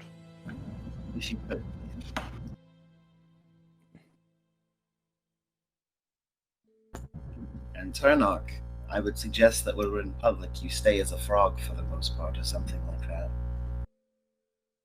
Sure, and he becomes a bot, but with the face of the Quasit for a second, this hybrid for a second. Does that work? Change the face. Yeah, that was creepy. Okay. And Turnip becomes a bot once again. Perfect. And she'll just Can you? lower Can you her tail. send you- Can he turn into something less tasty? And he quickly will become again a centipede. That also works. Yeah. And she'll just pick him up as a centipede. You shouldn't eat Listen, I know bats make good soup, but you're going to get sick if you eat that. Wow. And here I am making my Tuesday campaign about each and every city having a plague. Now Madeline comes in to score with a bat joke. Yay! We are very sensitive about coronavirus. I'm Oh, gonna edit that out. It's just gonna get the King Crimson that out of the just yes. Sorry, yeah. As I was saying, Madeline, would you like me to go find a boat? I'd We very would- much appreciate it. We would likely have to do some work or some labor, but they would probably let us go for free. I say free. Do you want me to do that as soon as we get out of the portal, and then maybe come back, or Yes, please. we sort of lost a day, I think, so I might as well do it before we sleep, so I can just see if I can get a head in tomorrow morning. Before you leave, Maribel steps into the conversation as she understands that you are all about to disembark and go your own ways. Before you leave, I've told you all I knew about your sister. Did anything here, given you any insight, anything that will help you track down your sister? Maybe what her goals are. And she just kind of takes them. I mean, you mentioned binding. Perhaps she's trying to bind one of the names on this list. But as far as I can tell, nothing that's too on the wall. Though, this is information that she likely knows. Her full intentions, I guess we'll just have to find out. Hopefully our little ruse will keep her in one place long enough to at least confront her. And she then looks at the whole room and addresses pretty much everyone. Again, it should go without saying that I should mention that conjuration is not only summoning. There's also ways that conjuration magic works that has its uses. Teleportation, for example. But I see why you're worried about your sister. I do hope you find her. You're right, though I'm not sure where she'd be trying to teleport if that was the goal. Regardless, is everyone feeling good? Feeling Well, fine. I'm feeling like a trip down to the docks won't be too bad of an idea. I'll go with you. Oh, I still have to get this stuff. Docs? Maybe somebody would buy the stuff I've got in here. I'll just be waiting for you to finish up at the docks. I've got some reading to catch up on. So, what does that mean, Talius? Do you want to go with? Do you want to stay with Hoth and Valen, or would you like to come with us? Honestly, I do not know. I'll probably stay with the Blue Crew. All right. Well, we should probably head to the docks before it gets. I Well- don't even know what time it is. First of all, Mirabelle, are you finished in here? I don't know. I mean, if you're fine with it, I'm just worried about leaving you in here by yourself. I'll be fine. She looks at Valen one last time. Do you wish to?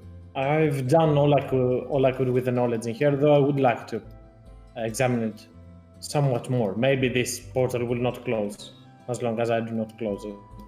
Do you wish? And she picks up the scroll of Demiplane. Do you wish to keep that as well? Oh, what does that do? I mean, it can't hurt to have things, and certainly with demons and devils and things running around, better to remove anything that could be dangerous from here. She gives it towards you and says, well, if it helps, then why not? Maybe this mechanism, whatever triggered, however we used to open this portal, will still be operating, and I will visit this place again once this all sets down. But for now, I would like to stay a little bit longer here, see if I can find something more. You can escort your ways out if you wish. Not to be suspicious, but can I do an insight check on that? Go ahead. To be suspicious. 17. She seems to be, saying the truth, she seems to be more lost in her thoughts rather than trying to beguile you. She understands that you have a place to go, so she... I walk over and I give her a big hug. Mirabelle Hug. will put a smile on her face as it says and sees your enthusiastic attitude. Valen, give me a charisma check for a second. I wish Yeah, to see okay. if I can respond to that in a different way. 19. Well, Okay. that's a save. Sorry. It's check, but yeah, that's 16, but still what I wanted. Mirabelle will look at you for a second. I was once as enthusiastic as you when it came down to knowledge and arcane studies. She looks back at these green pages that were over there and all that. Somewhere down the line, I might have lost that part of myself. She's not that much older than you, Valent. She's like barely your age, maybe a year older, something like that.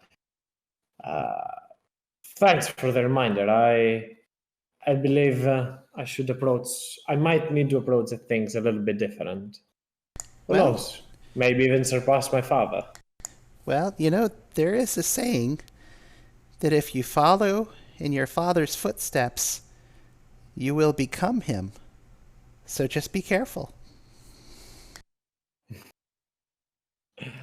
I am studying the conjuration magic, but not the summoning. I have left that part out of my field of expertise. But now, go, feel free, and she will just to assist on your thing, and not flex, but kind of help you in getting out in a swift action. She just snaps your finger and zoop, if you're willing, obviously, Yep. you are moved next to the portal. I stop on the way there. I want to look around.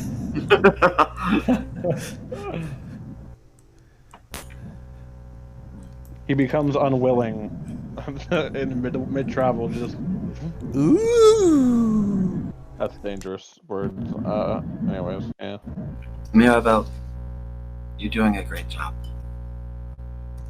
And she is going to pull out her journal and then just kind of rip out the first 2 pages. Here, so you can find me if I go away for a bit. But I'm gonna bring Magical back and make her apologize for being rude to you. Thanks, she'll say. And she'll let you all go now. As we're walking by a single file towards the floaty rocks, I'll just reach into my armor and hold out the seashell necklace, and I'll just say, "I understand," and I'll put it back inside the armor.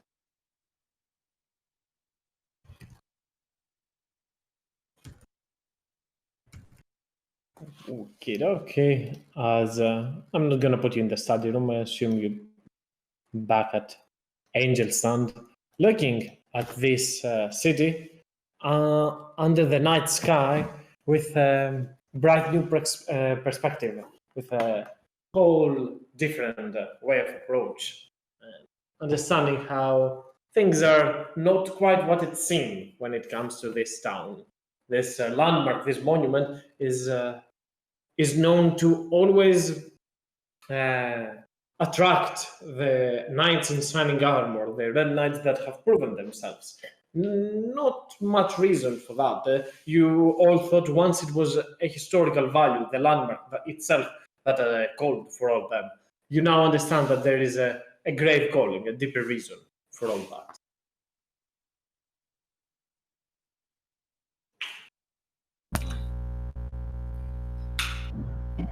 I assume the next thing you wanted to do was some of you want to go to the docks? Yeah. Okay. Nonetheless, I believe being a sailor, you do have a feature that Yeah, that's what I was going that. for. Here, I'll link it. I think I can link it. Because I don't remember if it says that you have free passes or like. It says when you need to, you can secure free passage on a sailing ship for yourself and your adventuring companions. You might sail on a ship you Okay. served on, or and it Okay. basically, yeah. It works for me as soon enough you will go down to the docks to meet with Captain Captain Tellier, once a squire in your previous crew. You not in your previous crew, but someone that has served under the same captain as you. Now naming himself a captain, though to be fair, only using a lake boat, a river boat. Though I understand is big, the Radiant Lake is actually quite quite a distance. He's only using. It indeed matches your outfit, Thales. But yeah, he will be happy to have you on his boat and get you to the other side of this place. He is somewhat of a known acquaintance to you, not. He might ask you to do a few chores around, but not of your friends, only of you. Yeah. Okay.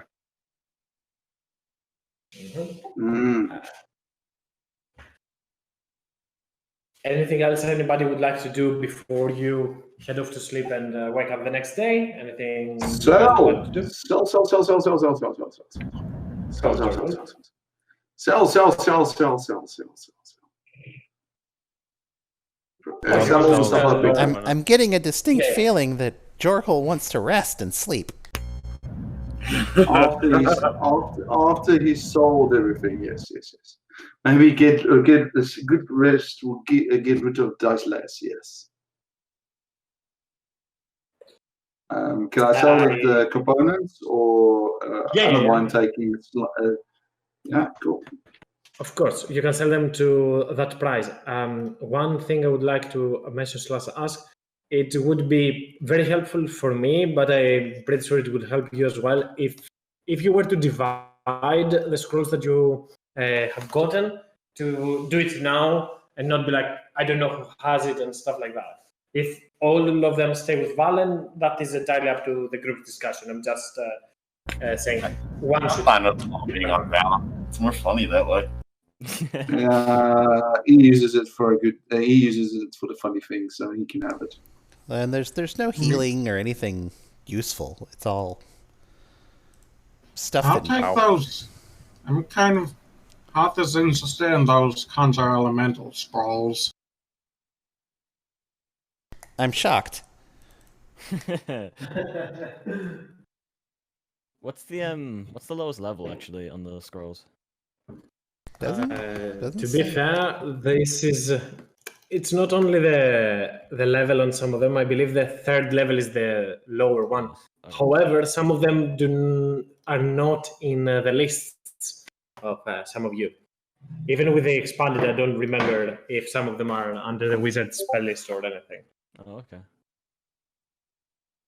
I will. If I remember correctly, didn't I give somebody the scrolls that I picked up in the library?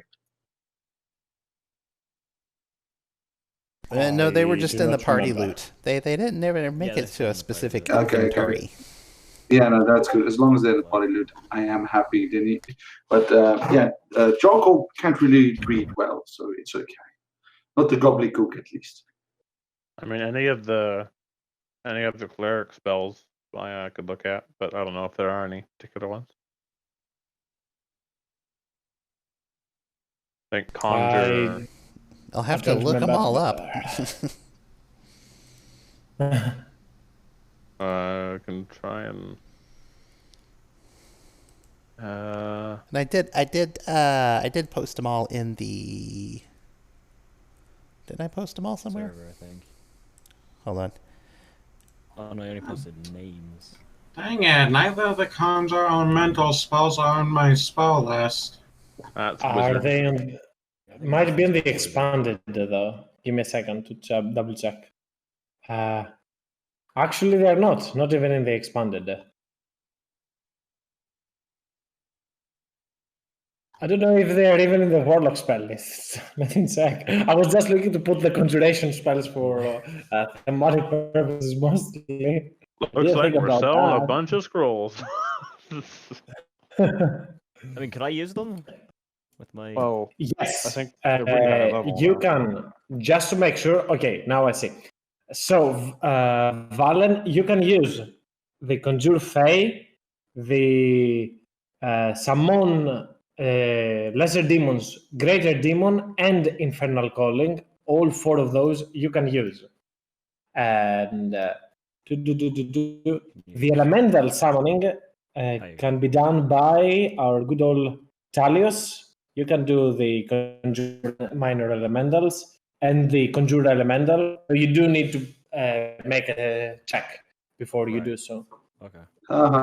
Can I do conjure woodland beings? Probably. Let me maybe, and you can also do Conjure Animals, and let me see, Woodland Beings.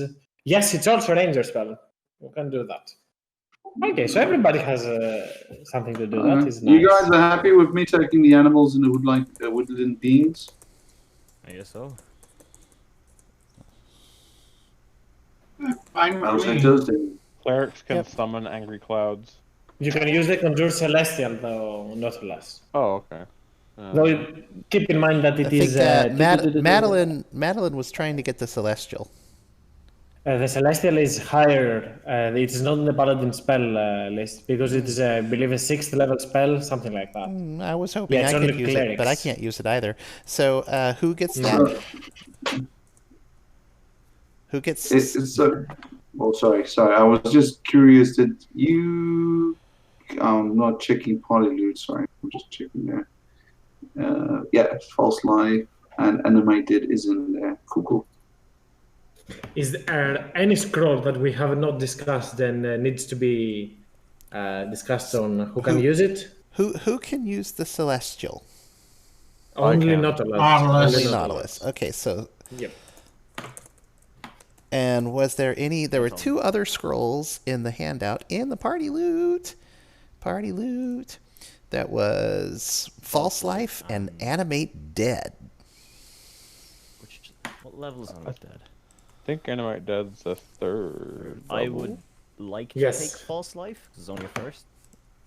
Yeah, Although I I think can use you're false life as well. Yeah, those are the ones that were just already in the party loot. Well, Hearth hasn't gotten any of these. That's true. So Hearth, did you say the False Life? Yep. And Valen's just gonna hang on to the Animate Dead. Yeah, you don't have to use it. You can have it. Doesn't sell need to them, use yeah. it. Yeah, Yeah. just gonna hold on to the Animate Dead. One let's last give- thing. let's- Go ahead. I was just saying, give it to a beggar on the street. That'll be hilarious. Oh, Well, I mean, gosh, Turnock didn't get anything yet. Yeah, Oh. he's gonna flat end of my hammer is what he's gonna get. Sadly, can you he imagine what cannot Turnock use, would do with that? he cannot use it. Sadly. Or not, can you summon a greater demon? He would really, really like that, but he cannot do it. You won't, because there's no greater demon than he. The scourge of the world. Now, back to our game, since we figured that out, that helps quite a lot. Give me a second. So, as you exit the demiplane, I forgot about something. Madeline, the moment you exit the demiplane, you get a weird feel that somebody is trying to contact you. A weird sense that something is happening to you. As Valen, with your eyes, you can see illusionary magic has taken a hold of Madeline for a second. Madeline, you are aware that somebody is trying to contact you, and you can either drop into a state of trance and answer their call, or when later on you go to sleep, you will meet the messenger. Oh, Okay, wait that's till right. I'll wait till I'm asleep. Okay, but I assume you don't say something at first, though, Valen, with your detect magic, you definitely see that something, somebody tried to use illusionary magic on Valen. Oh, not on Valen, sorry. That would be Madeline. weird. I On just asked her Madeline, if she's okay. That it seems that there was some type of flash of something. Oh, yes. Sorry, I've got a bit of a headache. I should probably lay down soon.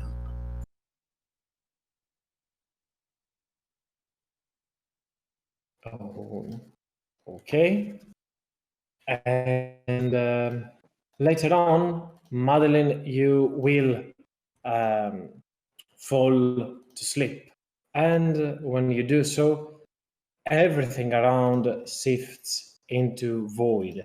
You're unsure of what is happening all around you. As, give me a second, why not? I can do this. Like that. As everything goes blank for a second. Into all this, you hear a voice, a voice of a child. Hello. Well, how can I help you, little one? You can come and find me. It says, as it slowly appears in front of you, this, what appears to be a very, you know what, I'll leave everyone to be able to watch, so I do not exclude Yay, cutscene. people. Yep, why not? We are good people. As this very handsome 48 child appears in front of you, very unique, very flashy, appears and again says, I don't believe we've met. You're prettier up close. Sorry? That's an interesting thing to say. I don't believe we have met. Oh, well, that is my mistake. We have met upon my birth, but you could not remember that. It was millennia ago. So much time has passed by. Nations have popped out everywhere. Isn't that? I find that funny. You see some certainty in what the child says in front of you. And though confused and curious, you do not understand exactly what is going on. Well, I take it you wanted to talk for reasons, but... And she'll kind of just sit down, like, cross-legged. Do anything else? I would like you to return at some point. I believe there is something I have to tell you. But you have to find me first. Return where? Where you left. Where you and your sister got separated.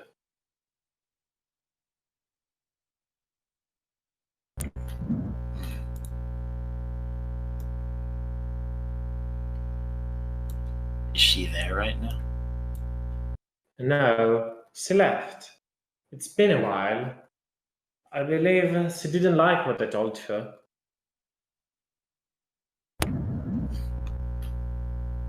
I'm all for coming back, but I'm so close to finding her now.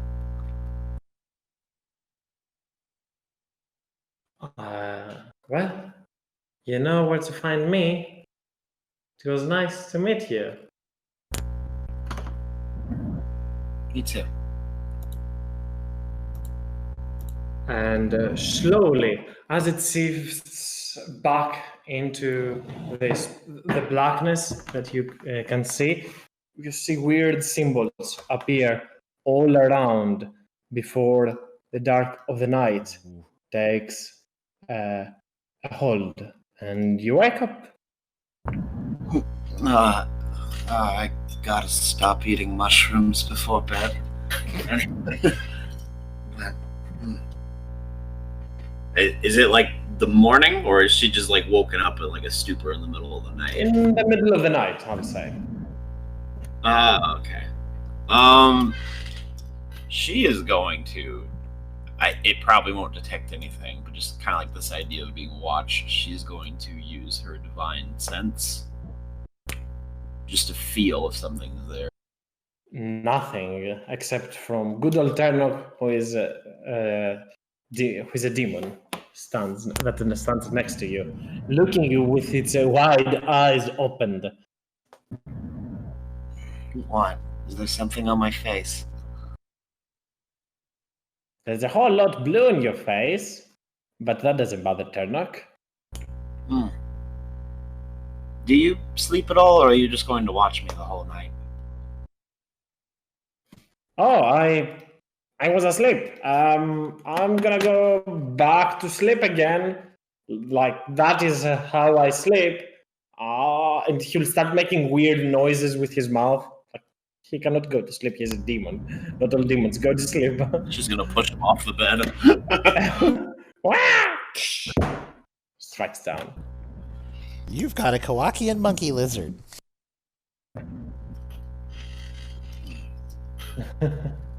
She'll just turn back in and just kind of sleep on and off, thinking about it. Oh, okay.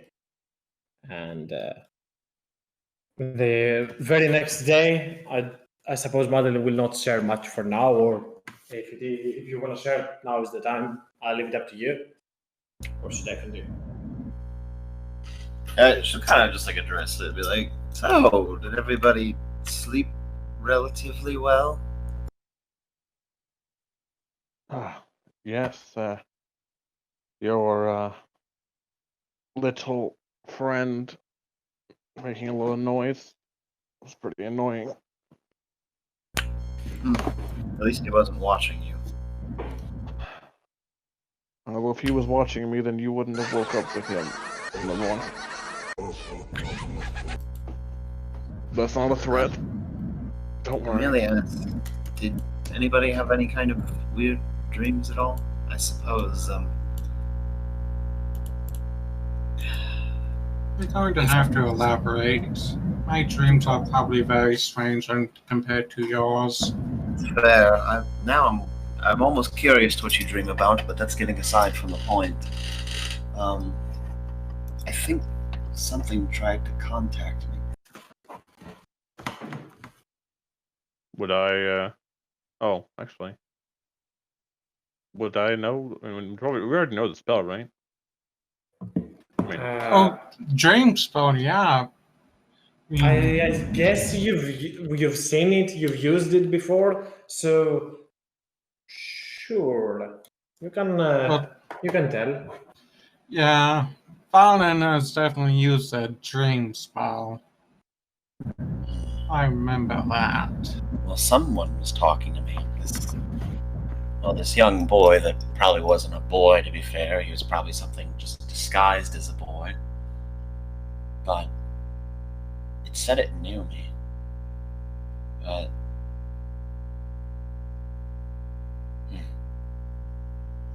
saying it wants me to go back. But I'm not sure if it means home or... I'm not going to drag us to it. I'm dead set on finding Madrigal, but I think something is watching us, or at least me.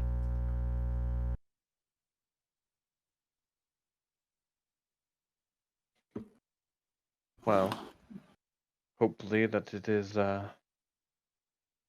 something that is good rather than evil. He seemed friendly, but he suggested he was very, very old and that he's known me my entire life, so it's weird. But regardless, that's not the priority right now. Let's find her in the capital if we can. If you're all fine with that. Yes, should be all right. Yes, I would. We're on a timer to on finding your sister there. This other being, I don't think we are. Alright. Thank you.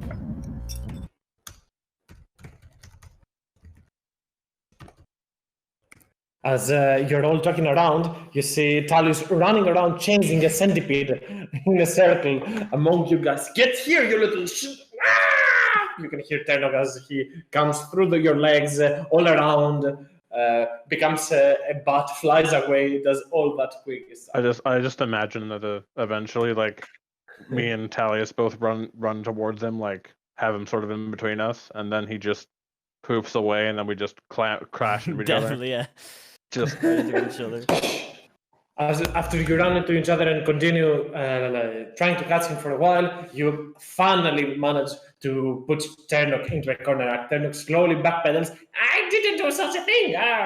All is forgiven. Love everywhere, right? As he takes a few steps back and you're approaching towards him. Come on, guys. It's just a harmless little prank there. He messed with my face, Hearth. No one messes with my face. I cast prestidigitation. What did you do to my face? Talius, are you being vain? He drew the Blue Crew tramp stamp on his forehead. As per usual. I was actually thinking use prestidigitation to clean it up, but yeah. No, I presumed as much. It's just. Oh, I actually thought you were just out of just messing with him more. It would have been funny. Ternok, now a bat again, looks at Jorkul, sees that Jorkul is slurping, and he cannot. He has an appetite for the creature as he shifts back to his quasit form and becomes invisible. Stands in your Sudel, Madeline, and you can all hear. I'm gonna stay quiet now. All right, you've had of it. You glad you got it out of your system? You all go to meet up with Captain Telir, who has this rowboat, riverboat that goes across the Radiant Lake. I'll put you on a placeholder map for now. But there. As there are a few people all around the ship. There are some old mans, an enforcer just to make sure that nobody is messing with the captain, or if any attack from pirates or what have you, bandits would come this way, that they would be able to defend. Those things like that are very, very rare. Hearth might be trying to find the best place around there to be as far from below deck, to get out of sight of the water, as Valen is very, very, very sick.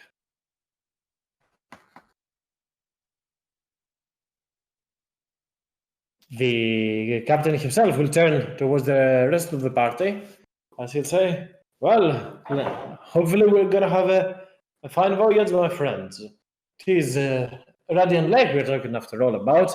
Aside from the thunder coming down to cross us, we do not have much to fear.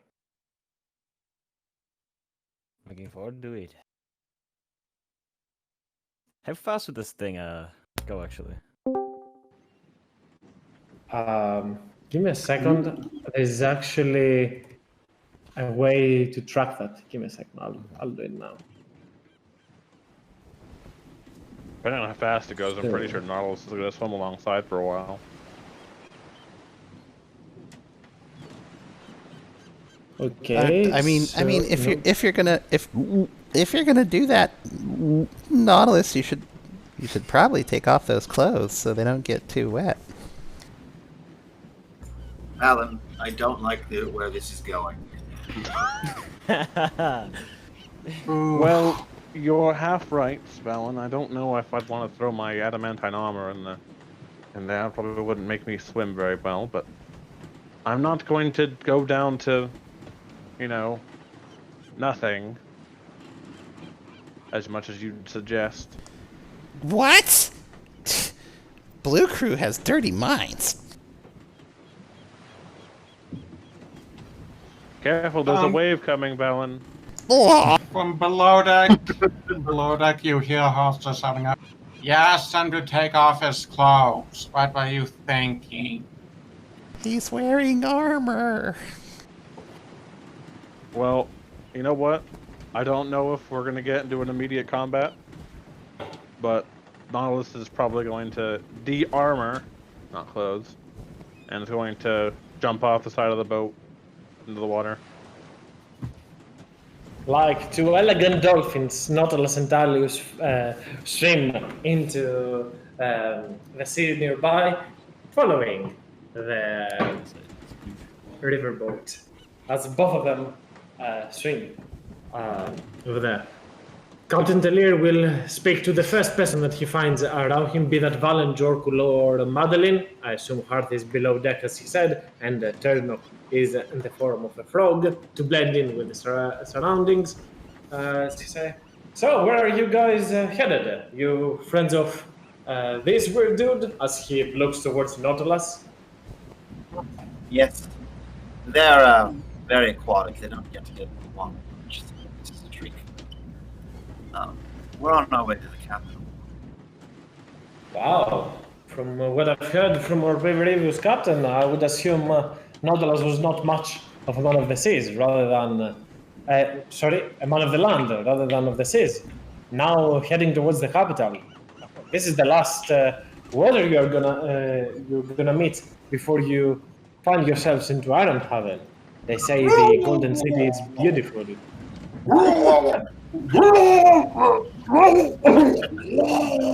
I dodged the Jorkul puke. I was trying to avoid balance for a reason. They really do have very weak stomachs. And the puke almost comes out like a dragon breath. Just lightning or ice, yeah. Yeah, puke with little bits of lightning in between.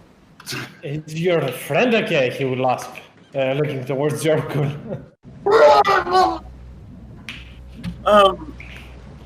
He'll be fine. He's been through worse.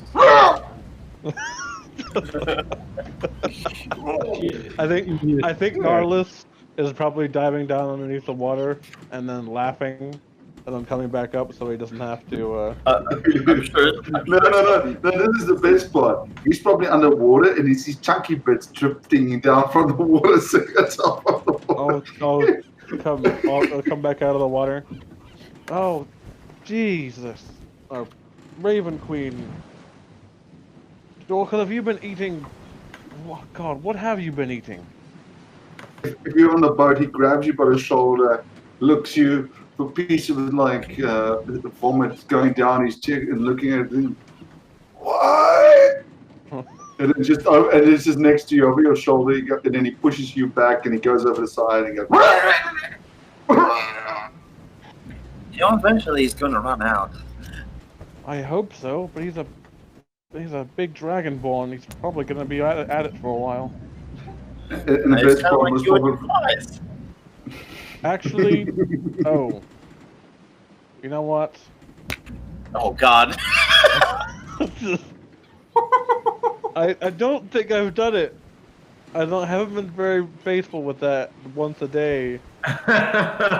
So I think at some point I'm probably just gonna dive pretty deep, and then we're gonna go away for like we're gonna have like 2 minutes, and then you're just gonna see a dark spot in the water appear, and it's just gonna be thousands and Ew. thousands of dead flies. Please, Oh, flies. That'll be good for the fish. They'll appreciate that. Oh God! I think I think we've got a big problem between the flies and the chunky bits. We've basically chummed the water. I mean, yeah, but the friendly sharks. I mean, I can speak with them and sort of maybe tell them to not eat us. Chew on you. Yeah, chew on the stuff that floating around. Plus, they can always come back up in the boat. Anyway, Dad's Jorkle will just be over the edge, dry heaving after he has nothing left in his stomach. I'll go over. I'll swim over to Talius, and I'll sort of point up at Jorkle, and then make a gesture of pulling. Oh, Jesus. Getting See off if- this boat deck. I know. No. No, Hearth isn't the target. Jorkle is currently the target. Yeah, Hoth would be the target if he was up there, though. Yeah, top of Hearth, line. Hearth understands the threat.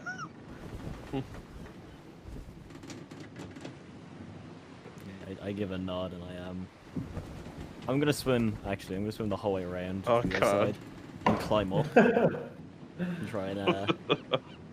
If he's still throwing up and not looking, I'm gonna try and like tombstone him off the boat. Into the horizon, you can see that it's getting cloudier and cloudier, and black clouds have gathered up in the distance. Oh, not good. Nautilus is probably gonna make his way back to. He's gonna like go under and then breach the water and then land on the side. Okay. As Captain Delir sees Nautilus coming out, Talus coming out. Talus obviously came out just to dry out ready for- and refresh himself, rather than Nautilus observing something that made him worry for a second. As Captain will hear, guys, you do not have to fear much. It is known to happen in these places. The weather is quite shifty over there. Turns. Clouds and thunders are quite common in this place, but you do not have to fear for something. As long as you're not in the water, do you know what happens when lightning strikes at it? I am very aware. Thank you. Indeed. Though, if you are just outside of this, it is a very beautiful phenomenon. This is the reason it is called Radiant Lake, after all. I'll probably take a trip to the front of the boat with I'll re-put my armor on, but then sort of just stand there and look out towards the storm. I believe it is going that way. Oh, it's Is it? behind us? Wait, is Only- it? I don't know. Oh, I guess You're the going wheel's this there. way. Okay, right. Yeah. Okay. Okay, yeah. Alright. I was confused as well. No worries. As you're moving closer and closer into the storm, and the Captain stands and says, "Are you ready? We might experience this beautiful view." And the dark clouds amass into all around. Let me just put this into a black tint as well, just for the sake of it. Jorkul, Valen, you might want to hold on to something more than your lunch. A light drizzle starts pouring down that quickly shifts into a rapid downpour. The waves are very, very still, yet the wind is quite calm, but there is a storm raining down on all of you currently. Arthur's going even further below deck. Okay. Nautilus, what's your passive perception, given that you are up in front? 16. 16? Yes. Okay. You notice like a big rock below you that seems to be on your way as you're moving, like a very big rock, an enormous going, and you're going directly towards it. There's something in the water ahead. I don't know. It looks like a rock, but it's... The mind is playing tricks with you, Nautilus, Captain Delir says, without batting an eye. His eyes are closed as he's enjoying the rain on his face. I've done this route countless times, he'll say. I'll take out the spyglass, and I want to try and see... I don't know, I guess look into the water, maybe? That's... Give me a perception check. It's not that far up ahead of you. It's pretty close. You're about to run towards it. So... The perception... Vaguely, this rock, this dark silhouette, whatever that is, or with this rocky texture and all that, seems to be moving towards the boat. You look closer and closer as it seems to be to take a humanoid shape, yet enormous, as instantly the boat finds a hard stop against something, and everybody, Nautilus, given that you have made your perception check, I'm not gonna ask you, but everybody else, I need you to make a dex save. Because you're prone if you fail it. The DC is 14, by the way. I did not trust the water from the beginning.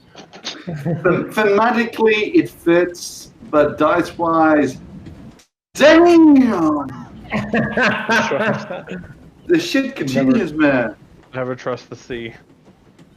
Yep, Talius, so- you might need to make a 1 for Talius. Jam. Did Dali say he's AFK? Oh, he's he's BRB. Yeah. I'm gonna do it for him, no worries. Yeah, he is as well. On the Prone. I didn't do one for Ternok. And now the interesting part begins. In a second. I do not like the way you said interesting part. As Nautilus, you stand still as the boat crashes into this huge object, and you're definitely sure this is not a rock. As slowly, out of the water, a silhouette appears. I rolled for you, Talius, if you can hear us. Oh, Yes. well, yikes, okay. And dun, in front of you, from the seas, a storm giant appears that blocks the boat and slowly ups himself so he can look to the whole crew with his sword in hand, his eyes lighting with a yellow color as his hand is lingering with the yellow sparks of thunder and lightning. Nautilus, you instantly hear movement, and Talius, I would assume. No, Talius, sorry, Valen, that has a lot of passive perception with his newfound hand. You see movement in the rapids coming towards the sea, and I would like some initiatives. And I would like someone to change the music. I'm gonna skip it, but somebody pick up a good track for this fight because I'm out of ideas. I don't want to put just generic battle music. Something gianty, something Got an stormy. idea.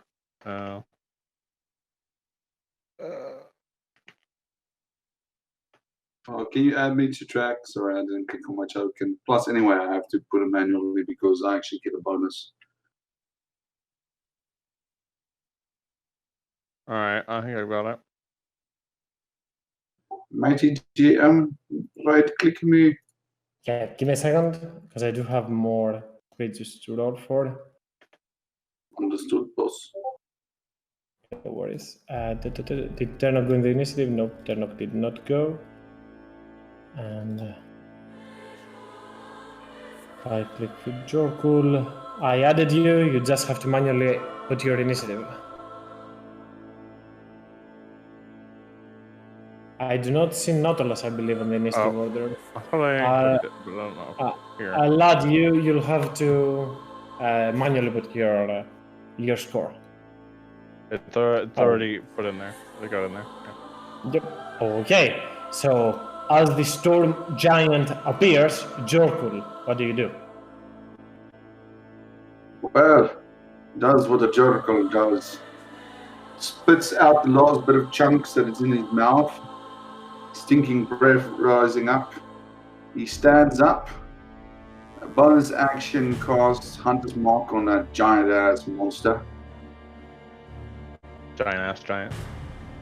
Giant ass giant. I'm putting a Hunter's Mark on that giant ass giant. And then I go, and he just pulls out his bow and arrow and shoots 2 arrows at him. This will actually be 3 arrows because this is my first attack. Regards You to make my 3 out of attacks. Yeah. Let's see if I hit. Probably not. They all have advantage because the giant has not played yet. Keep that in mind. Let's see. He's still probably not going to make it.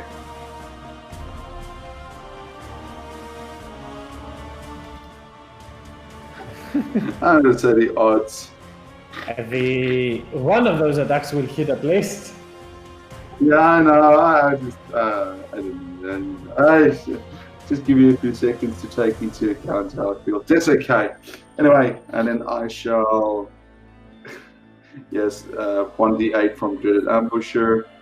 That's only the first attack that hits. The bonus attack, which missed. So, so it's just a normal longbow with the Hunter's Mark. with the Hunter's Mark. Okay, so 14. I do not have any resistance to that, so it suffers 14 damage. As Jorkul quickly stands up, picks up his longbow, and starts hurling 1, 2, 3 arrows. First hits into its blade, second one grazes upon its skin, the third one pins itself onto the stone giant that yells, "No one shall pass without the toll!" as he brings down his sword and slowly crushes the front of the ship. Anything else, Jorkul? Well, it took me half my action to stand up. It means I have 25 movement left. Okay, I can probably move to there or there. I'm guessing just a little bit more central. I'm guessing, so I don't fall into the bowels of the ship. That's me. Okay, as next up, from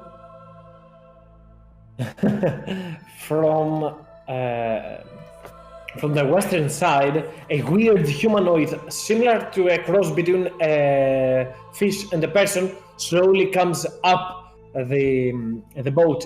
I've given them a marker because these creatures have this skin anatomy and nothing but. This icon symbolizes that it has the poison quills, it has these quills on it, and it is able to make its attacks. Given that he's attacking just an old human over there, he just picks him up and throws him into the ground, into the sea. As the old man just makes a Wilhelm scream. And Valen, go ahead. That wasn't very nice at all. I'm gonna zap this fish guy right now. Pzow! Okay. 23 to hit. That is a hit. Yep. And pzow! Pzow! That hits as well. Yeah.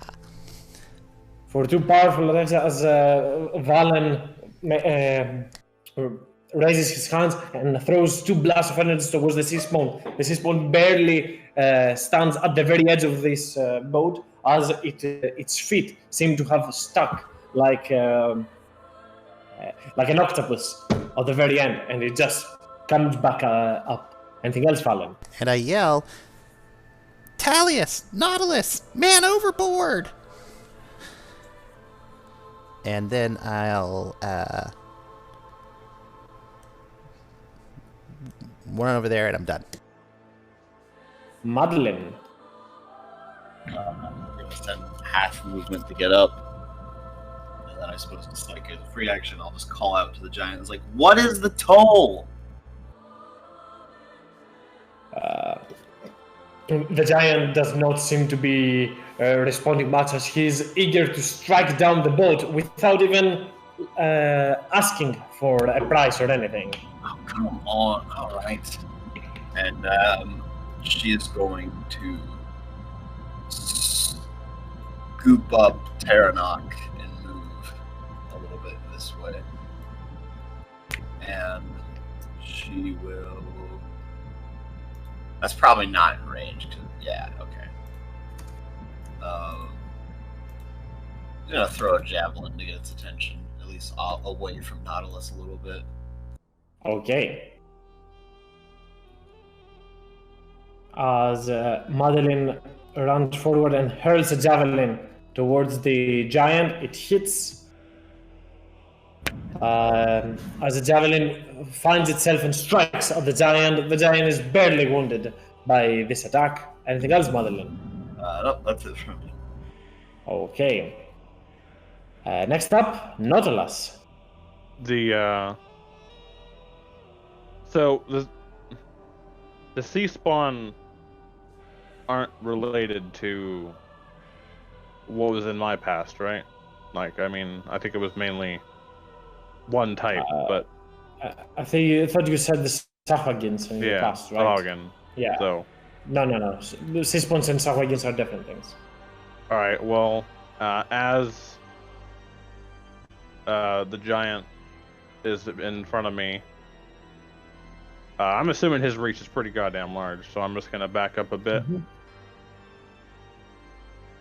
and I'll put my hammer towards the sky, and since it's already storming, I'm going to call lightning. Just give me a second, and you do whatever you want with that right after. But the very first thing that you do as you bring out your hammer and point it towards the skies, your hammer and jumps straight, as it has its own wheel, into the water.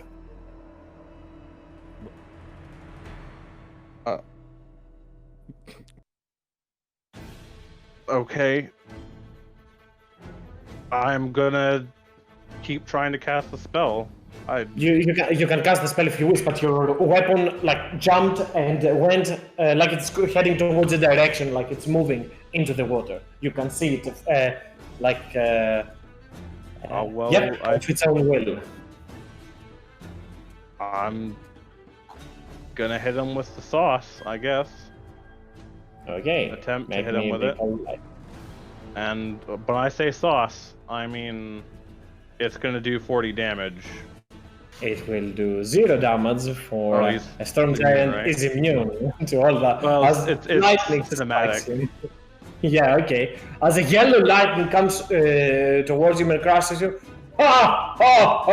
he will yell with a voice that booms and echoes all around the ship, making all commoners on the board to be forced to put their hands over their ears for protection.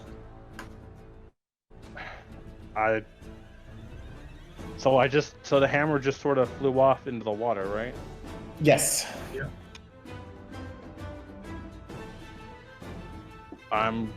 Which direction did you say it flew off into?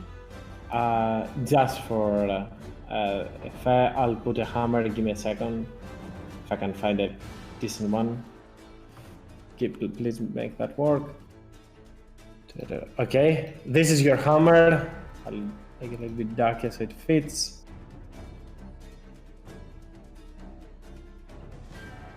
Well, I guess I'm gonna because the call lightning's still going to stay, but I'm going to dive into the water then.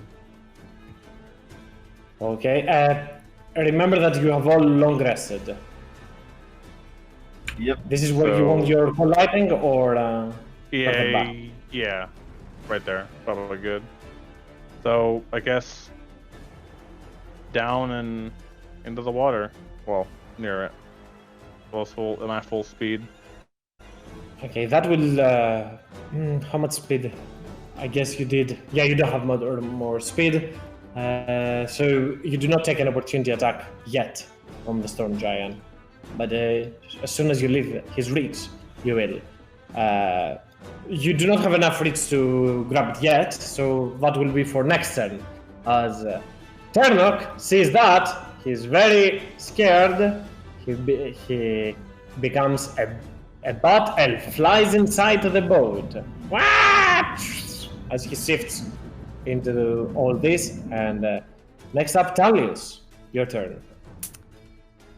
Has the ship stopped? Yes, by the the Cloud giant. Giant. Yep, the Cloud Giant has taken a hold and stopped Yeah. the ship up ahead. So the guy overboard. And you're also prone. Keep that. Oh yeah. Well, I'll use half movement to get up then. So roll back up. He's overboard. He's gonna be okay.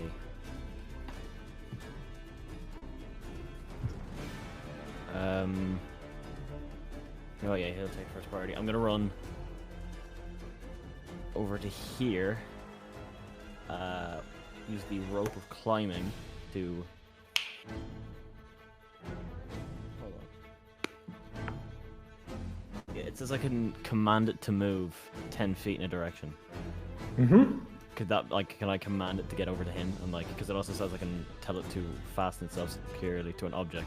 So could I fasten like Okay, a leg? I like the idea. So you pretty much use an action to call for the rope to extend itself, and it slowly starts and go and slithers and ties itself at the foot of the old man down the ground. Maybe I his like arm it. actually, because he might get dragged along if it's on his leg. Yeah, I'll go like yeah, okay. wrist. Okay. That's a bonus action, so then I guess action, use 10 feet. Boom blade, Kopashin, this guy right here, the sea spawn. Okay, Boom blade, slash, that hits. a slash, and I jump back 10 more feet.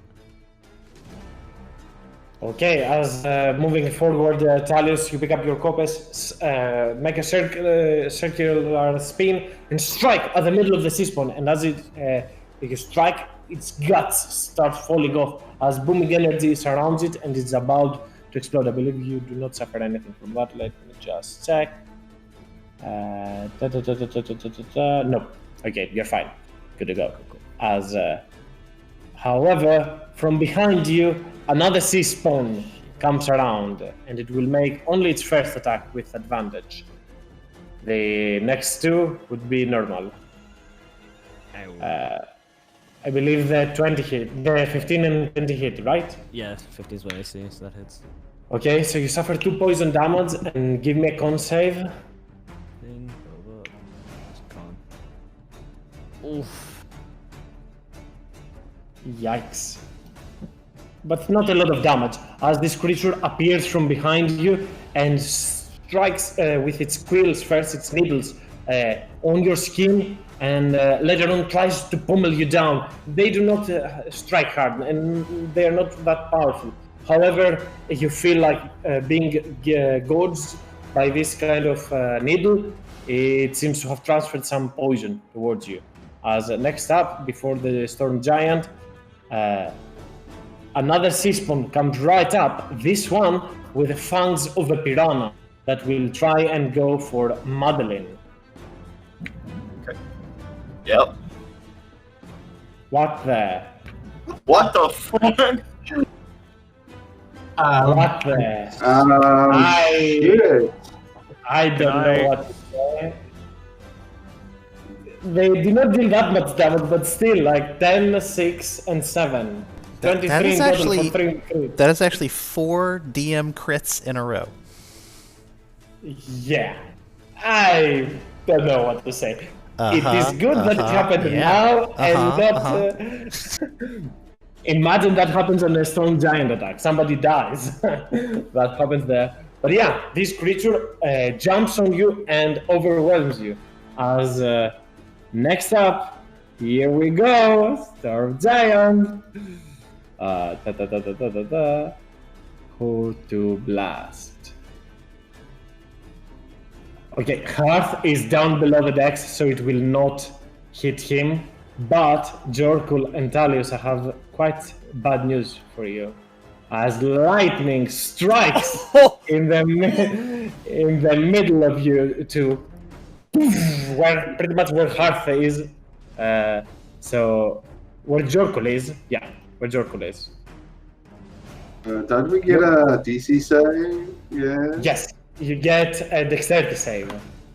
Oh, with my luck, I'm down. I'm really down. What's here? Remember that you do have your reaction to Absorb elements. No, please. that's absorb 13. elements.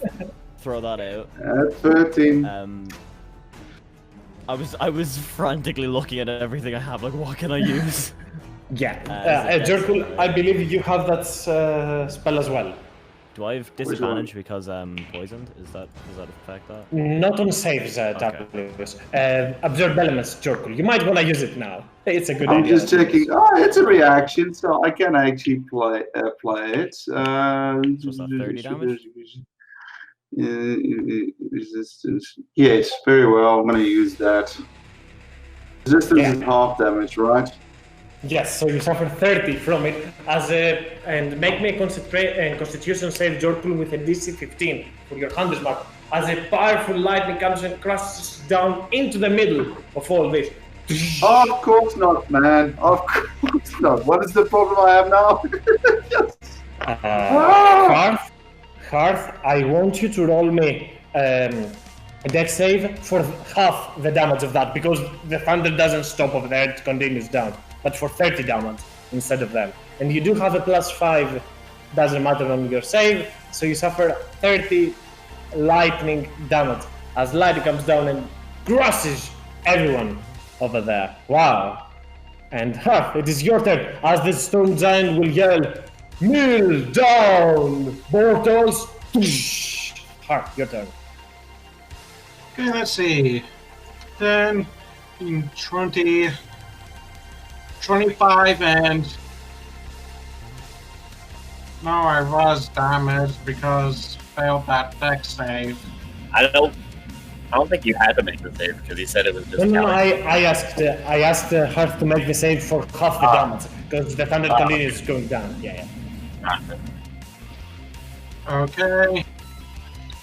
This is going to be absolute suicide, but Hoth is panicking. He's going to try and start climbing that giant. Okay, make me an athletics check, and I have to do a dexterity check. But you know what? Roll me something above a 10, and you're free to climb. He will not mind. You're a square means. Oh, I would like to grant Hearth inspiration. I'm pretty sure Hearth used his own to do so. Okay, good. But yeah, Hearth, you have climbed up the giant as you run towards him. And he just looks at you for a second, confused as to what you're doing. Anything else, Hearth? Well, guess what I'm doing.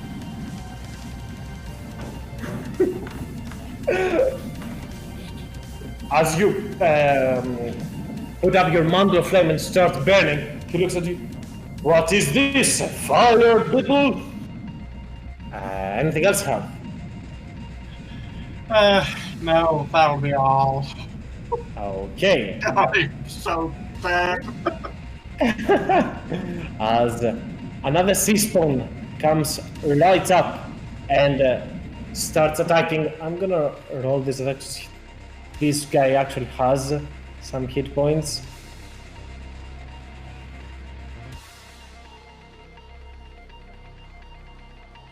Okay, as the sea spawn manages to devour and strike down the guard that was helping the captain. And let me put the captain just for good measure on the table. Next up, he will just run to the side. What is going on? And he just looks. If something comes close to him, he will jump back into the sea. Jorkul, your turn. Problem is with this ability, I love it, but it stores an element that you've been hit with. And this is a freaking storm guide, so it's just like, I'm resistant to this. The sweet merry pain of this all. But, Jorko, what was the constitution roll you made me do for? Hunter's Mark. Oh, so I lost that. Yes. Walks like a horse.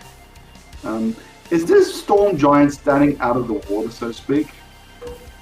Yes, he just to make sure he's not that tall to touch the reef and be up there. He's swimming and he's able to fly even. So yeah, he's elevated himself pretty much.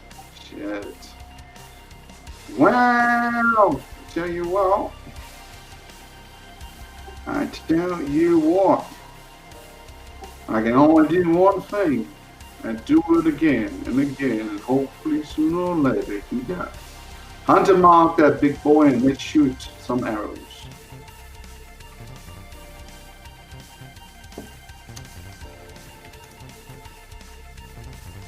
Bonus action on his mark and 2 arrows to his face. Okay. Hey! That one actually hits. That indeed hits. And the second one is typical Jerkle. Let's just do the damage for the first one.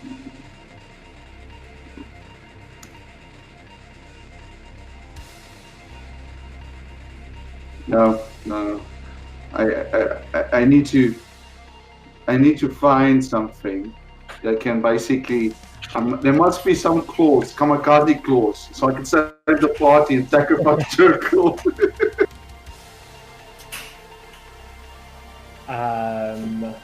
But in any case, as Jorgul sends 2 arrows, only one finds again its target, as its shoulders are, I would assume, 5 feet higher, maybe 8 feet higher than the end of the boat. Back at the sea spawn, that will move to go towards Valen. Talius, roll me the 2d8 that this creature suffers because it moved.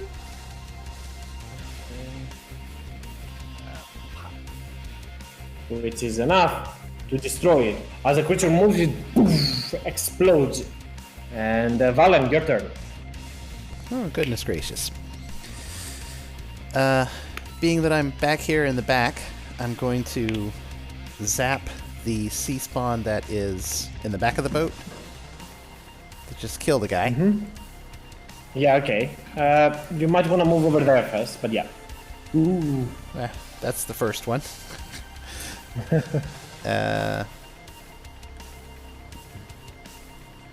I'll move closer the sound effects. to the captain. Pzow! Blapple, zapple, zapple! 13. Hits! Oh, yay! Hits. 7. As Valen, you move back, shift, and strike twice with your sonic blast. The first one destroys part of the boat. Not the boat, yells Captain Delir in his in his confusion. But the second one strikes against the TT Seaspawn. Anything else, Valen? Yeah, from that distance up front. Let's see. I'm gonna throw onto Hearth. Healing Light. So let me do. I'm doing D6s. D6? Yeah. Up to 3. Yeah. How many you want to use? Oh, I'm doing 3. So Hearth, you regain 12 hit points and 3 temporary hit points. It's actually. oh yeah, sorry. It's yep. it's plus As the warlock Valen... level. 1 plus. Yeah. Okay, no, go ahead. That's it. Yep. Yeah, yeah. As you wave your hand towards him then and send radiant dust towards him, a soothing mist that envelops him and heals his wounds. Anything else, Valen? Oh, that's it for me. Yeah, and just to make sure, you do not have Celestial Sight, because I asked you earlier, you said your eyes are not glowing, correct? Yeah, don't. I turn it on at will, and I didn't have it on, so nope. Yep, okay. Just making sure of that. Madeline, your turn. Okay, so this is probably a dumb idea. How big is his head? Like, is like his head bigger than each of us too? Probably should be the size of you. Like his head should be the size of you. His head should be a little bit taller than the size of you. I'm gonna do some nonsense then. So, because you said his shoulders are about like 8 feet up, right? Okay. Yes. So I'm going to take the attack of opportunity and move right here. So this guy wants to poke at me. Why not?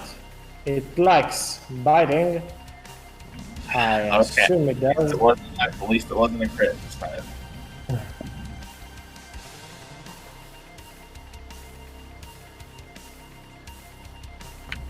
Then, since his head is bigger than me, I assume his shoulder is big enough for a platform, so I am going to Misty Step on top of his shoulder. Okay. Yeah. And I'm going to pull out the short sword, and I'm just I'm gonna Shadow of the Colossus this, and just go right for his eye. Nice. Go for it. I like.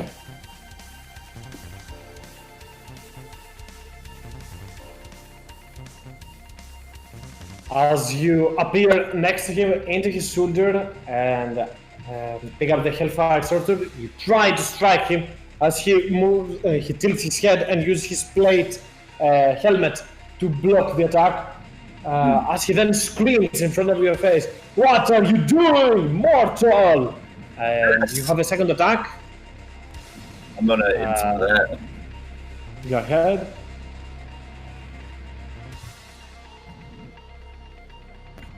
I've got Sadly, two. does not hit. As you try to wave your sword towards him, he speaks so close to you, and with that booming voice, kind of sends you falling down. Madeline, make me an acrobatics check, or an acrobatics check. Whee! Come on!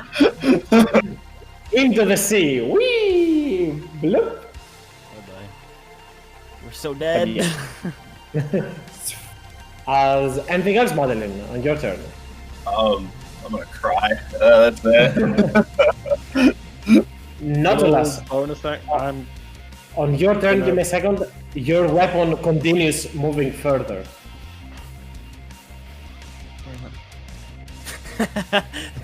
damn weapon. Shit. Oh. And you can see it glowing. I action dash after it. That will mean an opportunity attack. Alright. Disengage. I guess I disengage and then just go 30. Okay. As you approach, you see 3 figures in the back over there. Hiding. 2 of those sea spawns that just have the difference in them is that they have tentacle for arm, and behind them a weird cross between a humanoid and tentacles that stands idle with his eyes open and magic glowing from them. As you move over there, these sea spawns will take their hold action and do pretty much movement towards them. If someone moves towards them, they just move towards them. Anything else, not alas. Bonus action. I don't have any bonus actions at the moment. Oh. Unless I have this. I get okay. I'm gonna bonus action Shield of Faith myself. Okay. So that brings me up to. Providing I have my shield, which I should. Mm-hmm. I guess I would have taken it out when the fucking hammer flew out of my hand.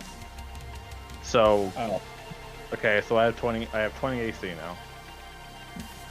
The Seaspawn that comes next to you will come closer and will try and make some attacks against you. The tentacle will not hit, and that is the important one to hit. It will not hit with any of its attacks, as the other one will continue trying to strike down Talius. It will not hit, and then it will try to strike him once and twice. The second one, I believe, hits. Correct, Talius? Yeah. I'll let it go through. That's too much. The creature tries once, twice, and a third time it grips you by the hand and pulls it up, almost like a muscle being pulled at the same time. Talius, your turn.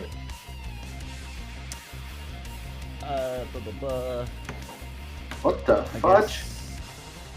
Booming Blade. I keep going to say Rapier, but I don't use it anymore for now. Kopesh. On this guy. Slash through him and just keep with the momentum. Hits. Remember that you do have disadvantage because of poison condition. Yeah. But yeah, it still hits. Booming Blade. I'll run this way, I guess. Damage. Give me the damage though. Yeah. Oh, 20, lovely. A lot of damage going towards the That's two max Seaspawn. rolls. That if it moves, it is about to explode as the Talius slices and moves forward. Anything else, Talius? Bonus action, second wind. And make me a con save for the poison as well. Sure. Oh, remember that you do also an extra d6 from absorb elements. So roll me that as well. Oh yeah, I forgot about that. Do I have that on my sheet? No, I don't. Just roll Just roll a d6. 1d6. Okay, 1. Great. Perfect. Oh, 20 to 21. That's true, that's true. I mean, I did roll max on both my Booming Blade and my Kopesh. Roll me the con save for poison and you should be good to go. Yeah, sorry, I'm trying to track everything. Still poison, the DC is 12. As this Seaspawn will rush towards Jorkul and will try to bite him. Does a 15 bite? I see 16, no. I see. Nope. Only an unarmed strike will hit Jorkul. As the creature tries to bite him, Jorkul throws the creature to the ground. It retaliates with an uppercut, trying to grab him by the throat and pulls its neck down. And as the creature tries to solve an attack on Jorkul's face, Jorkul headbutts the creature back. As the Storm Giant now will be delivering some interesting attacks.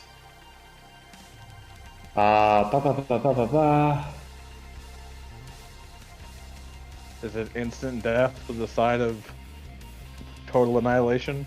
Maybe. He's got to make grapple attacks, that's all. Technically speaking, he could possibly kill me if he has no breath attack. He doesn't have a lightning right now. It needs to recharge, but he does have something for the other two. Thunderous Storm, what the? I'm sorry. Heart to make me a Guys, we are Hold re-rolling on, new characters each week. Let's start new characters. Is the giant actually on the ground? He has to You are stomp the correct. ground. You are correct. You're correct, Valen. Hey! Oh, my gosh. I'm gonna roll it just to see. brain I'm now curious. So he Well, just he made a can big jump splashy down. puddle. He used the ability, Oh, but he that made a big was splashy bad. puddle. Guys, we should do not tempt it, else the GM might click that he could dispel jump down, take that falling damage, and still kill us. So shh. Look, just to be good sport and fun with all that, because he doesn't really recognize Hearth and Madeline as much of a threat. He will turn his eyes towards Valen, who is doing some work over there. He will pick up a rock from or debris from the ship as he destroys that and chunk them towards you. Valen, sorry. If I believe you're barely within his reach, so he doesn't have disadvantage on that. So yeah, I assume that hits. It's debris instead of a rock. It doesn't have to be a rock. For 39 points of bludgeoning damage as he chunks a lot of debris towards you all over the side, crashing down towards you, Valen, as he continues on by saying, "This will all be mine," with a very booming voice. Hard. Okay. As he's shouting, "This will all be mine," I'm going to put a fireball down his mouth, straight into his mouth, down his throat. Okay. Roll me. If the thunderous stomp didn't kill you, it's gonna be your own fireball.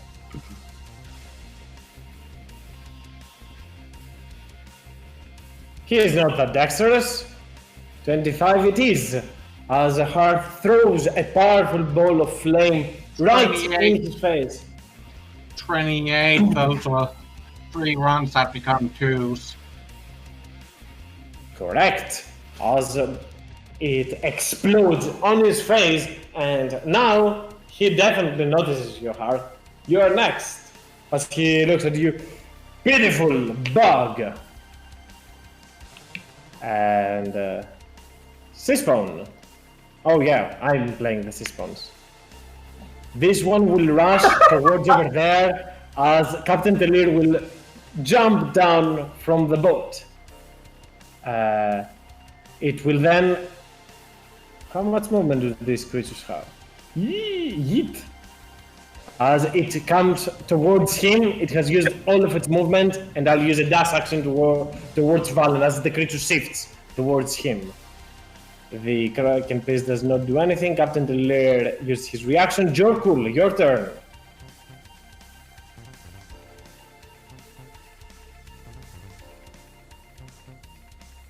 Hello. I'm gonna.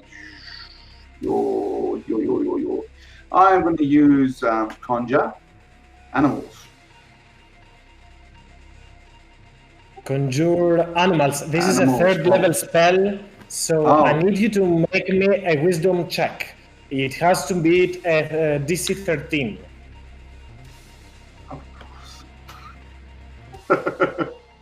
Please make it. Yay! That makes it. So, what kind of animals do you wish to summon? Dire wolves. It's up to level 2, so I was thinking a hunter shark, but seeing as that thing is in the air, something that can fly will probably be more useful. Giant owls. What? Giant what? Giant owls. Just trust me, they were really useful. Giant owls. Is that level 2?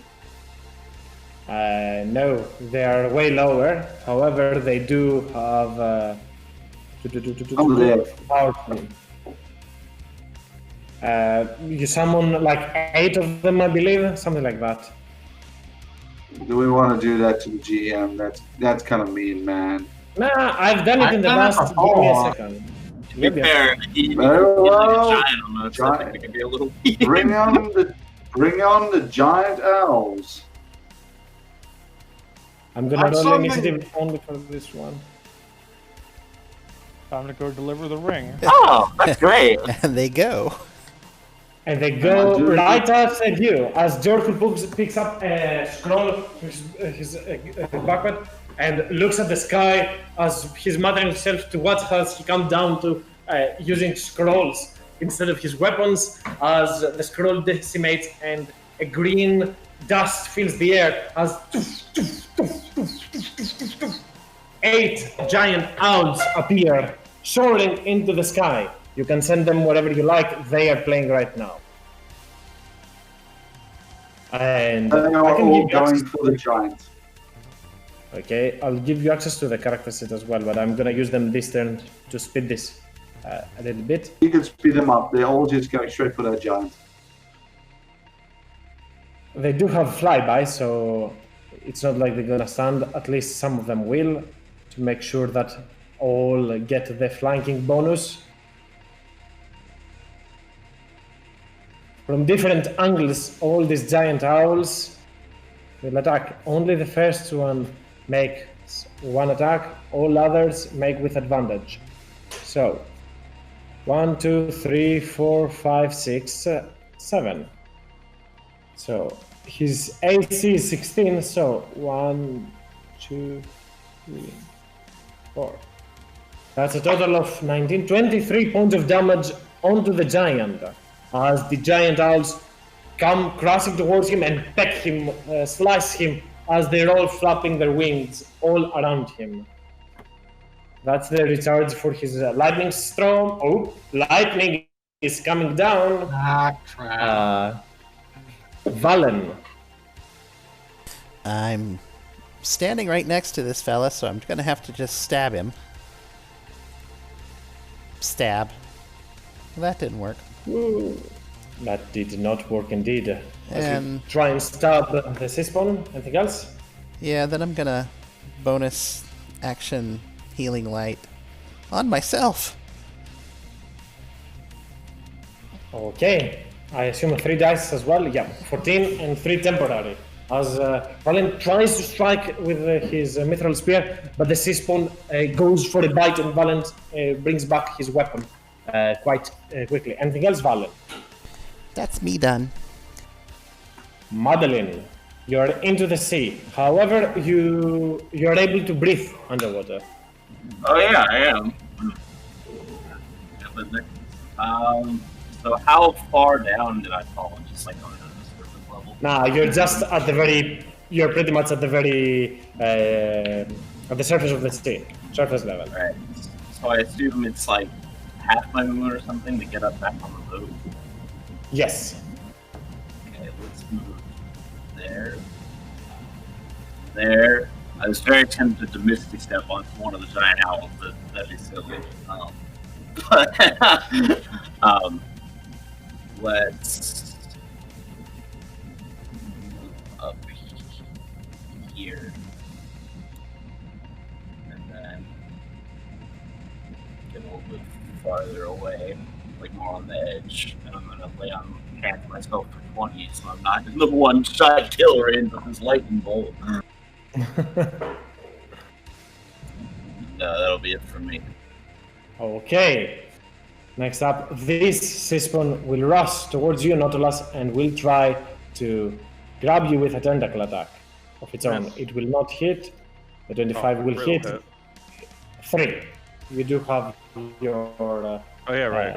crits do not matter to you. So yeah, the creature will try to grapple you with its tentacle, but it will not hit. And Nautilus, as you are getting closer and closer to your hammer continues its pursuit. And roll me an attack with a spiritual weapon. I'm gonna use this hammer as a spiritual weapon for this combat. More will be explained at some point. Okay. So make it what would just regular second level spiritual weapon attack? Yes, yes. Okay. You do not. You have. It somehow works as if you had casted it, but it doesn't work like the same. It will not hit. However, as you see, the hammer is hurled directly towards the Kraken priest. This flies by. Nautilus, your turn. You still have your bonus action, and you can use spiritual weapon even if you wish yourself. Okay. Yes, exactly. Yeah. So I'm gonna bonus action with that to try to do it again. Okay. We're gonna do it again. Hey! It woke up. And the magical spiritual weapon will appear and will strike down at the priest.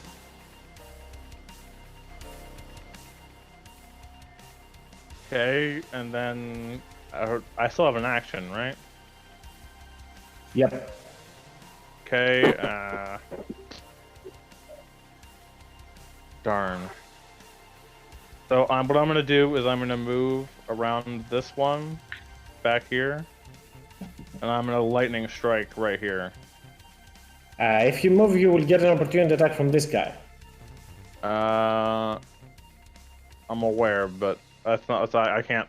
I don't have a hammer, so I need to. I don't want to get hit by my own lightning here. That's the idea. Okay. So give me a second to make the attack.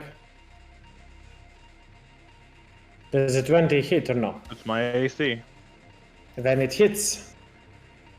And you are grappled here when you're about to leave its reach, pretty much. However, you can do the lightning somewhere there and strike those two. Yeah. Lightning comes down and slap.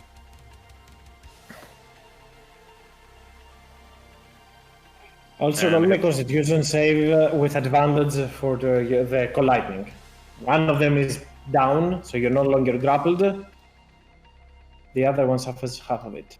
You keep your lightning. That was a close goal. Alrighty.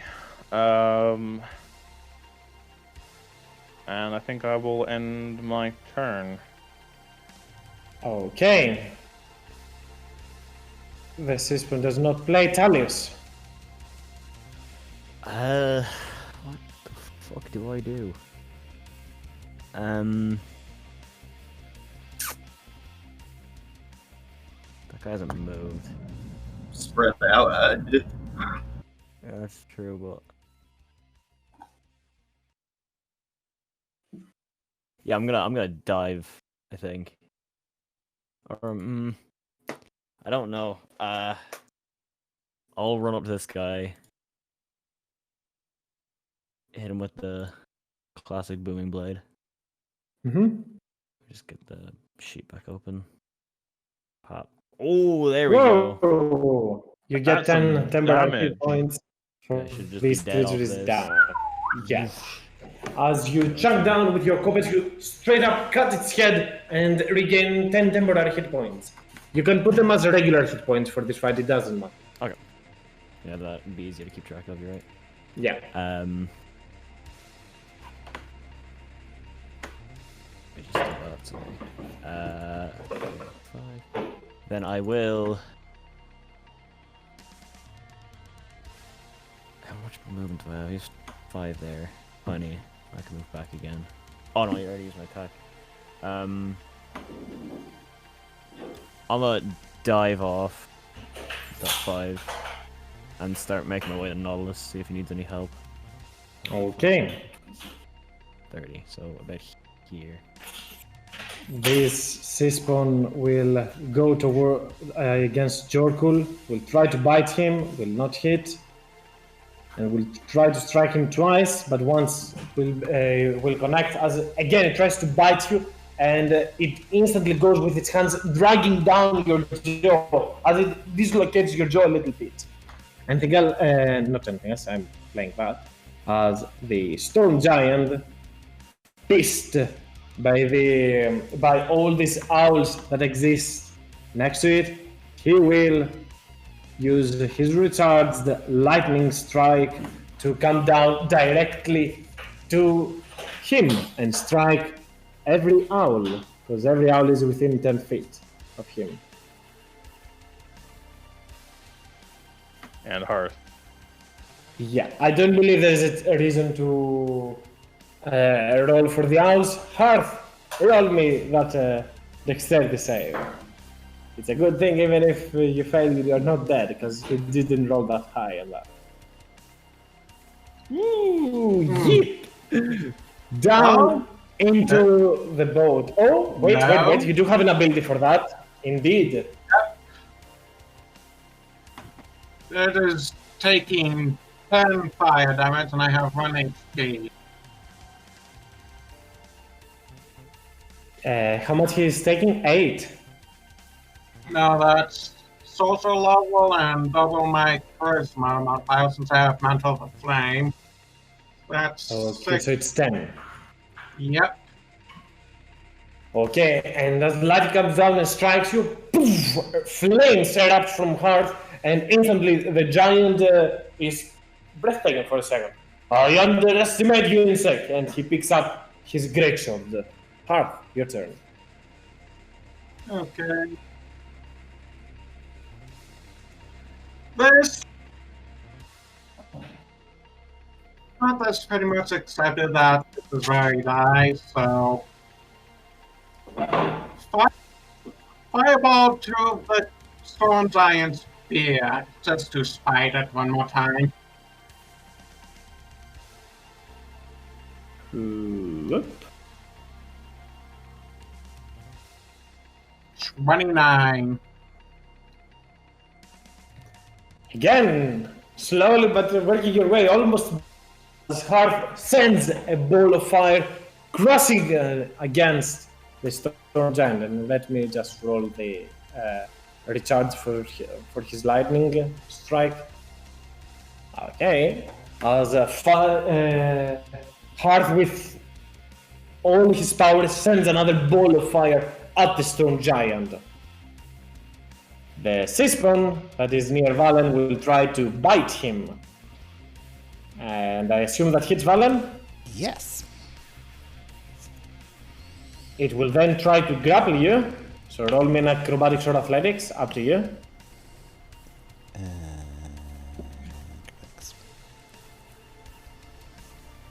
And then it will try to shove you into the ground, like go on top of you and drop you down. So roll me again acrobatics or athletics. As the Seaspawn bites your hand and then pushes you down to the ground as it comes right up on you and roars in front of you. He does not play. Jerkul. Ooh, still got this thing in front of me. Can I make half my action to kick this thing off the boat? You can use your shove, an athletics check, yes. And give it the boot. Whee! Plunge! You shove it back. It will be back, but it takes time for them. They are not that fast. It is their full movement to come up the boat. So you can move. I will move.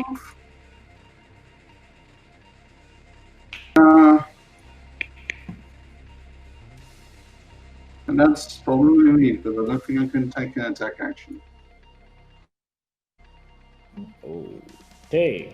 You can make one more attack, yeah. Yes, okay, very well, then I'll shoot it again and hopefully it does something to it.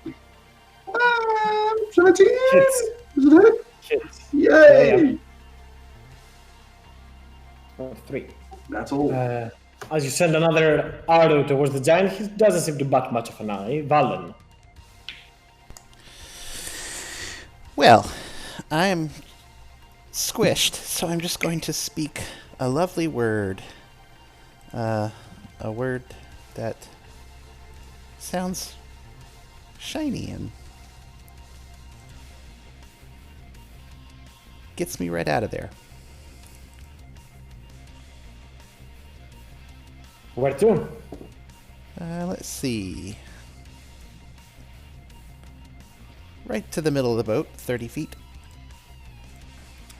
As the creature has come right up towards you, you look a little bit to your right, you see an opening, and you become a green mist, and slowly you transfer over there. Anything else? Action, I assume. Yes, I still get to cantrip, so I'm gonna zap the big giant. Go ahead. For Zapple. 18. Hits. 12. And one more. Pazzow! Oh, I'm gonna re-roll that. Hey. Go ahead. I'm gonna re-roll that. Pazzow! Hits. Ooh, a powerful one. As Valen again sends 2 bolts of energy directly to the giant and force him a little bit away from the boat for a second. As these are 2 high rolls, a 9 and a 10. Madeline.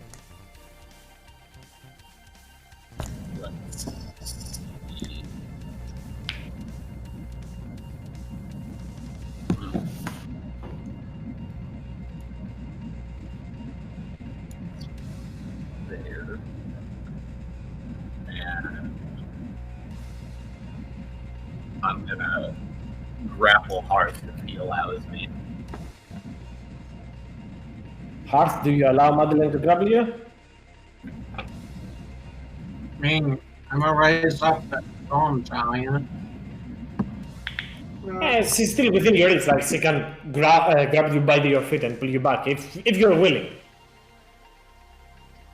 So then it will depend. Are you dragging me into the water? No, Okay, I'll but you're allow probably it. gonna have to deal with my little buddy for a bit. I'm gonna push him like out of the way, push him one more. I believe I have enough movement to do that. Yeah, Yeah. just so he's out of range, or at least seemingly.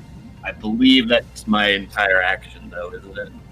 Yeah. It is indeed. As Madeline picks up the hearth and seals to protect him, as the stone giant with his greatsword in hand, "You'll all go down with this ship," he says. But next up is a sea spawn that is fighting okay. Nautilus at the very. Oh, good. Well, what ability? All right, Hearth. Stay safe. Bye.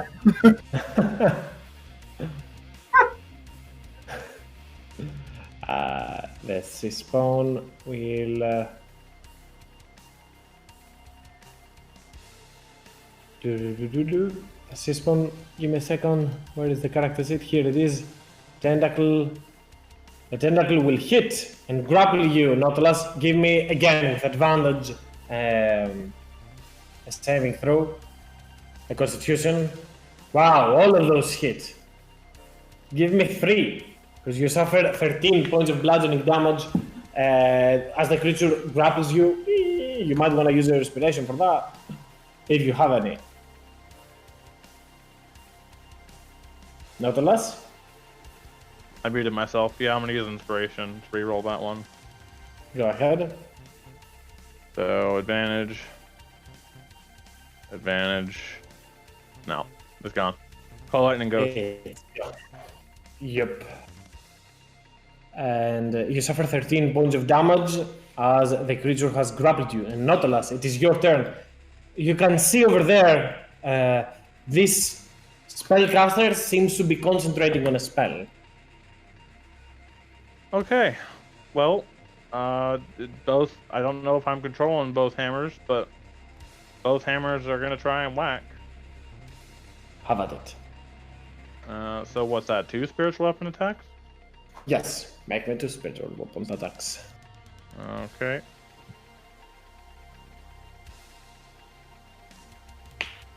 You do have to pass it property. down. Wow. Pop. What?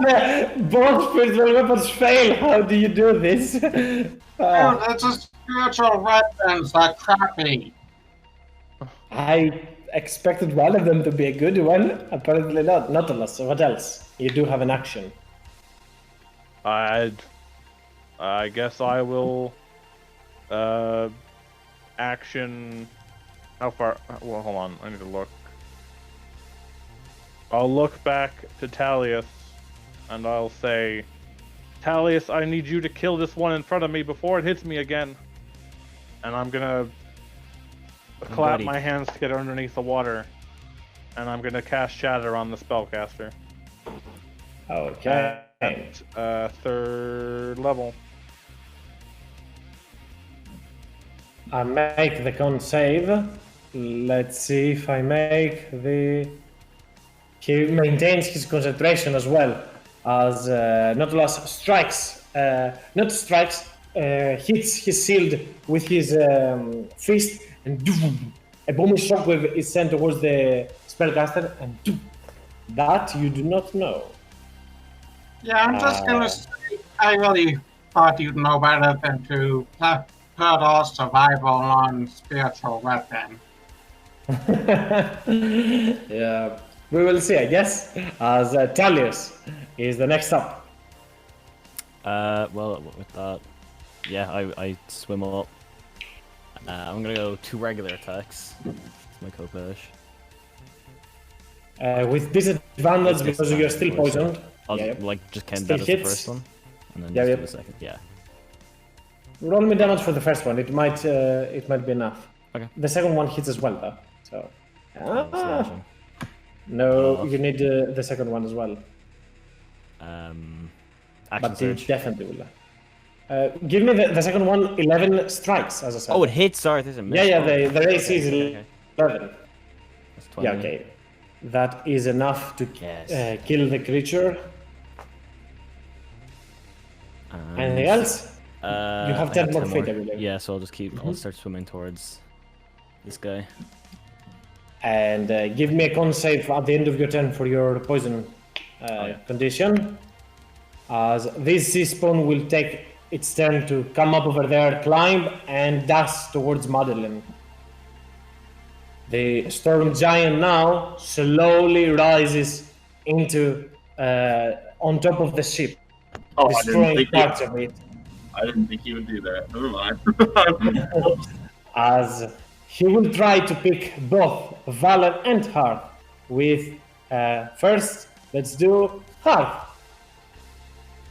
I suppose you do not meet acrobatics for that, as he picks you up and your worst fear is true. He throws you into the water. Whee!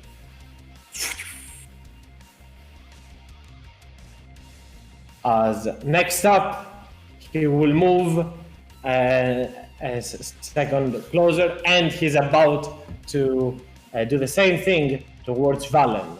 So let me see if I roll low. That is not low. Valen is also hurled off the boat as he comes up and throws both of them into the water. Hearth, steam comes right out of your head as you are inside the water. Okay. Hey, guess what, Stormvine? I still have a fireball left. Just make sure you aim it up a little bit. 26. That's 26. And he makes it this time, so he suffers 13. As this time he seals himself. Are you still trying, insect? He will say.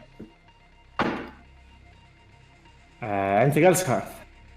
I'm just saying back from. I died fighting. Next up, the sea spawn will rush towards.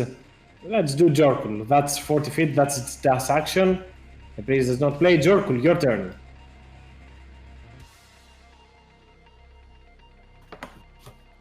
Ooh. Ay, ay, ay. This is problematic. I could try and... This guy's still on this guy, so I could shoot. Or I can... Okay, yeah. Budget! Another a hunter's... You should have a hunter's mark on him.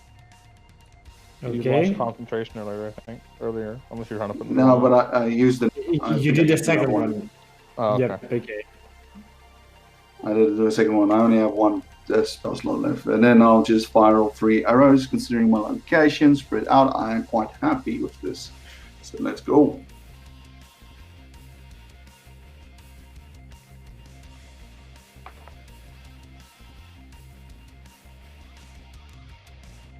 That 2 of them hit.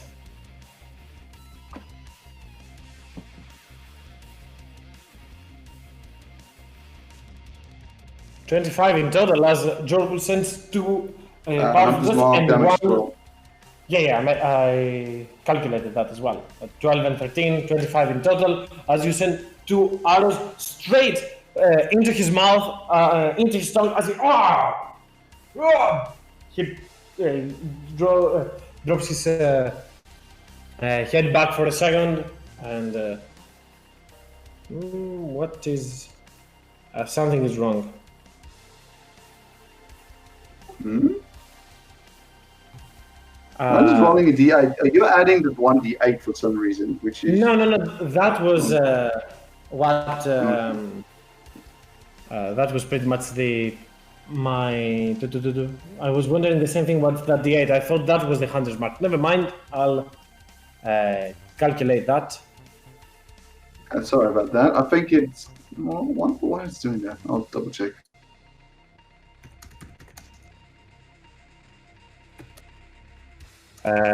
Anyway, just to speed this up, Valen, your turn. Okay. This is... You see both of Talius and Nautilus running towards the Kraken Priest at the very end, and as you are into the water, like you turn around and with your hand, you have good perception skills, so you can see him from there. I'm okay with that. What is he doing? He's concentrating on a spell. He's concentrating. Yes.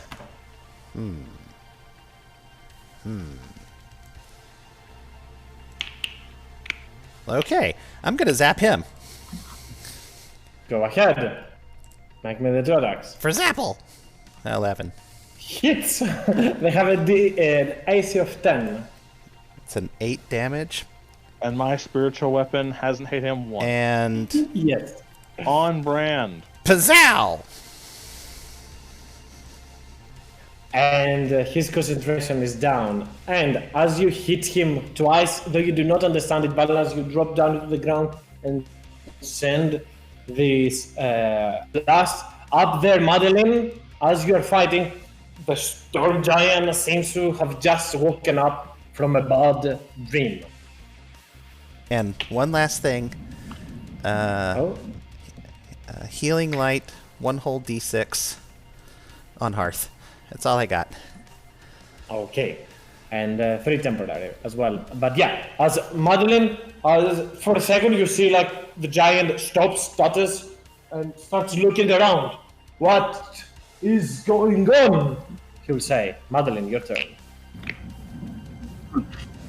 All right, giant's not a problem anymore. But, and she's gonna look to this thing by her, and then she's going to pull out the glaive, get a good position, you know, pull it back, and we're gonna knock him out. Okay. Make me the attack, and I'm not gonna even roll, just for simplicity's sake. Whee! Yeah. Oh, there you go. Wow, a lot of damage going its way as Madeline strikes the Cispon right off there. And let's go for this last one.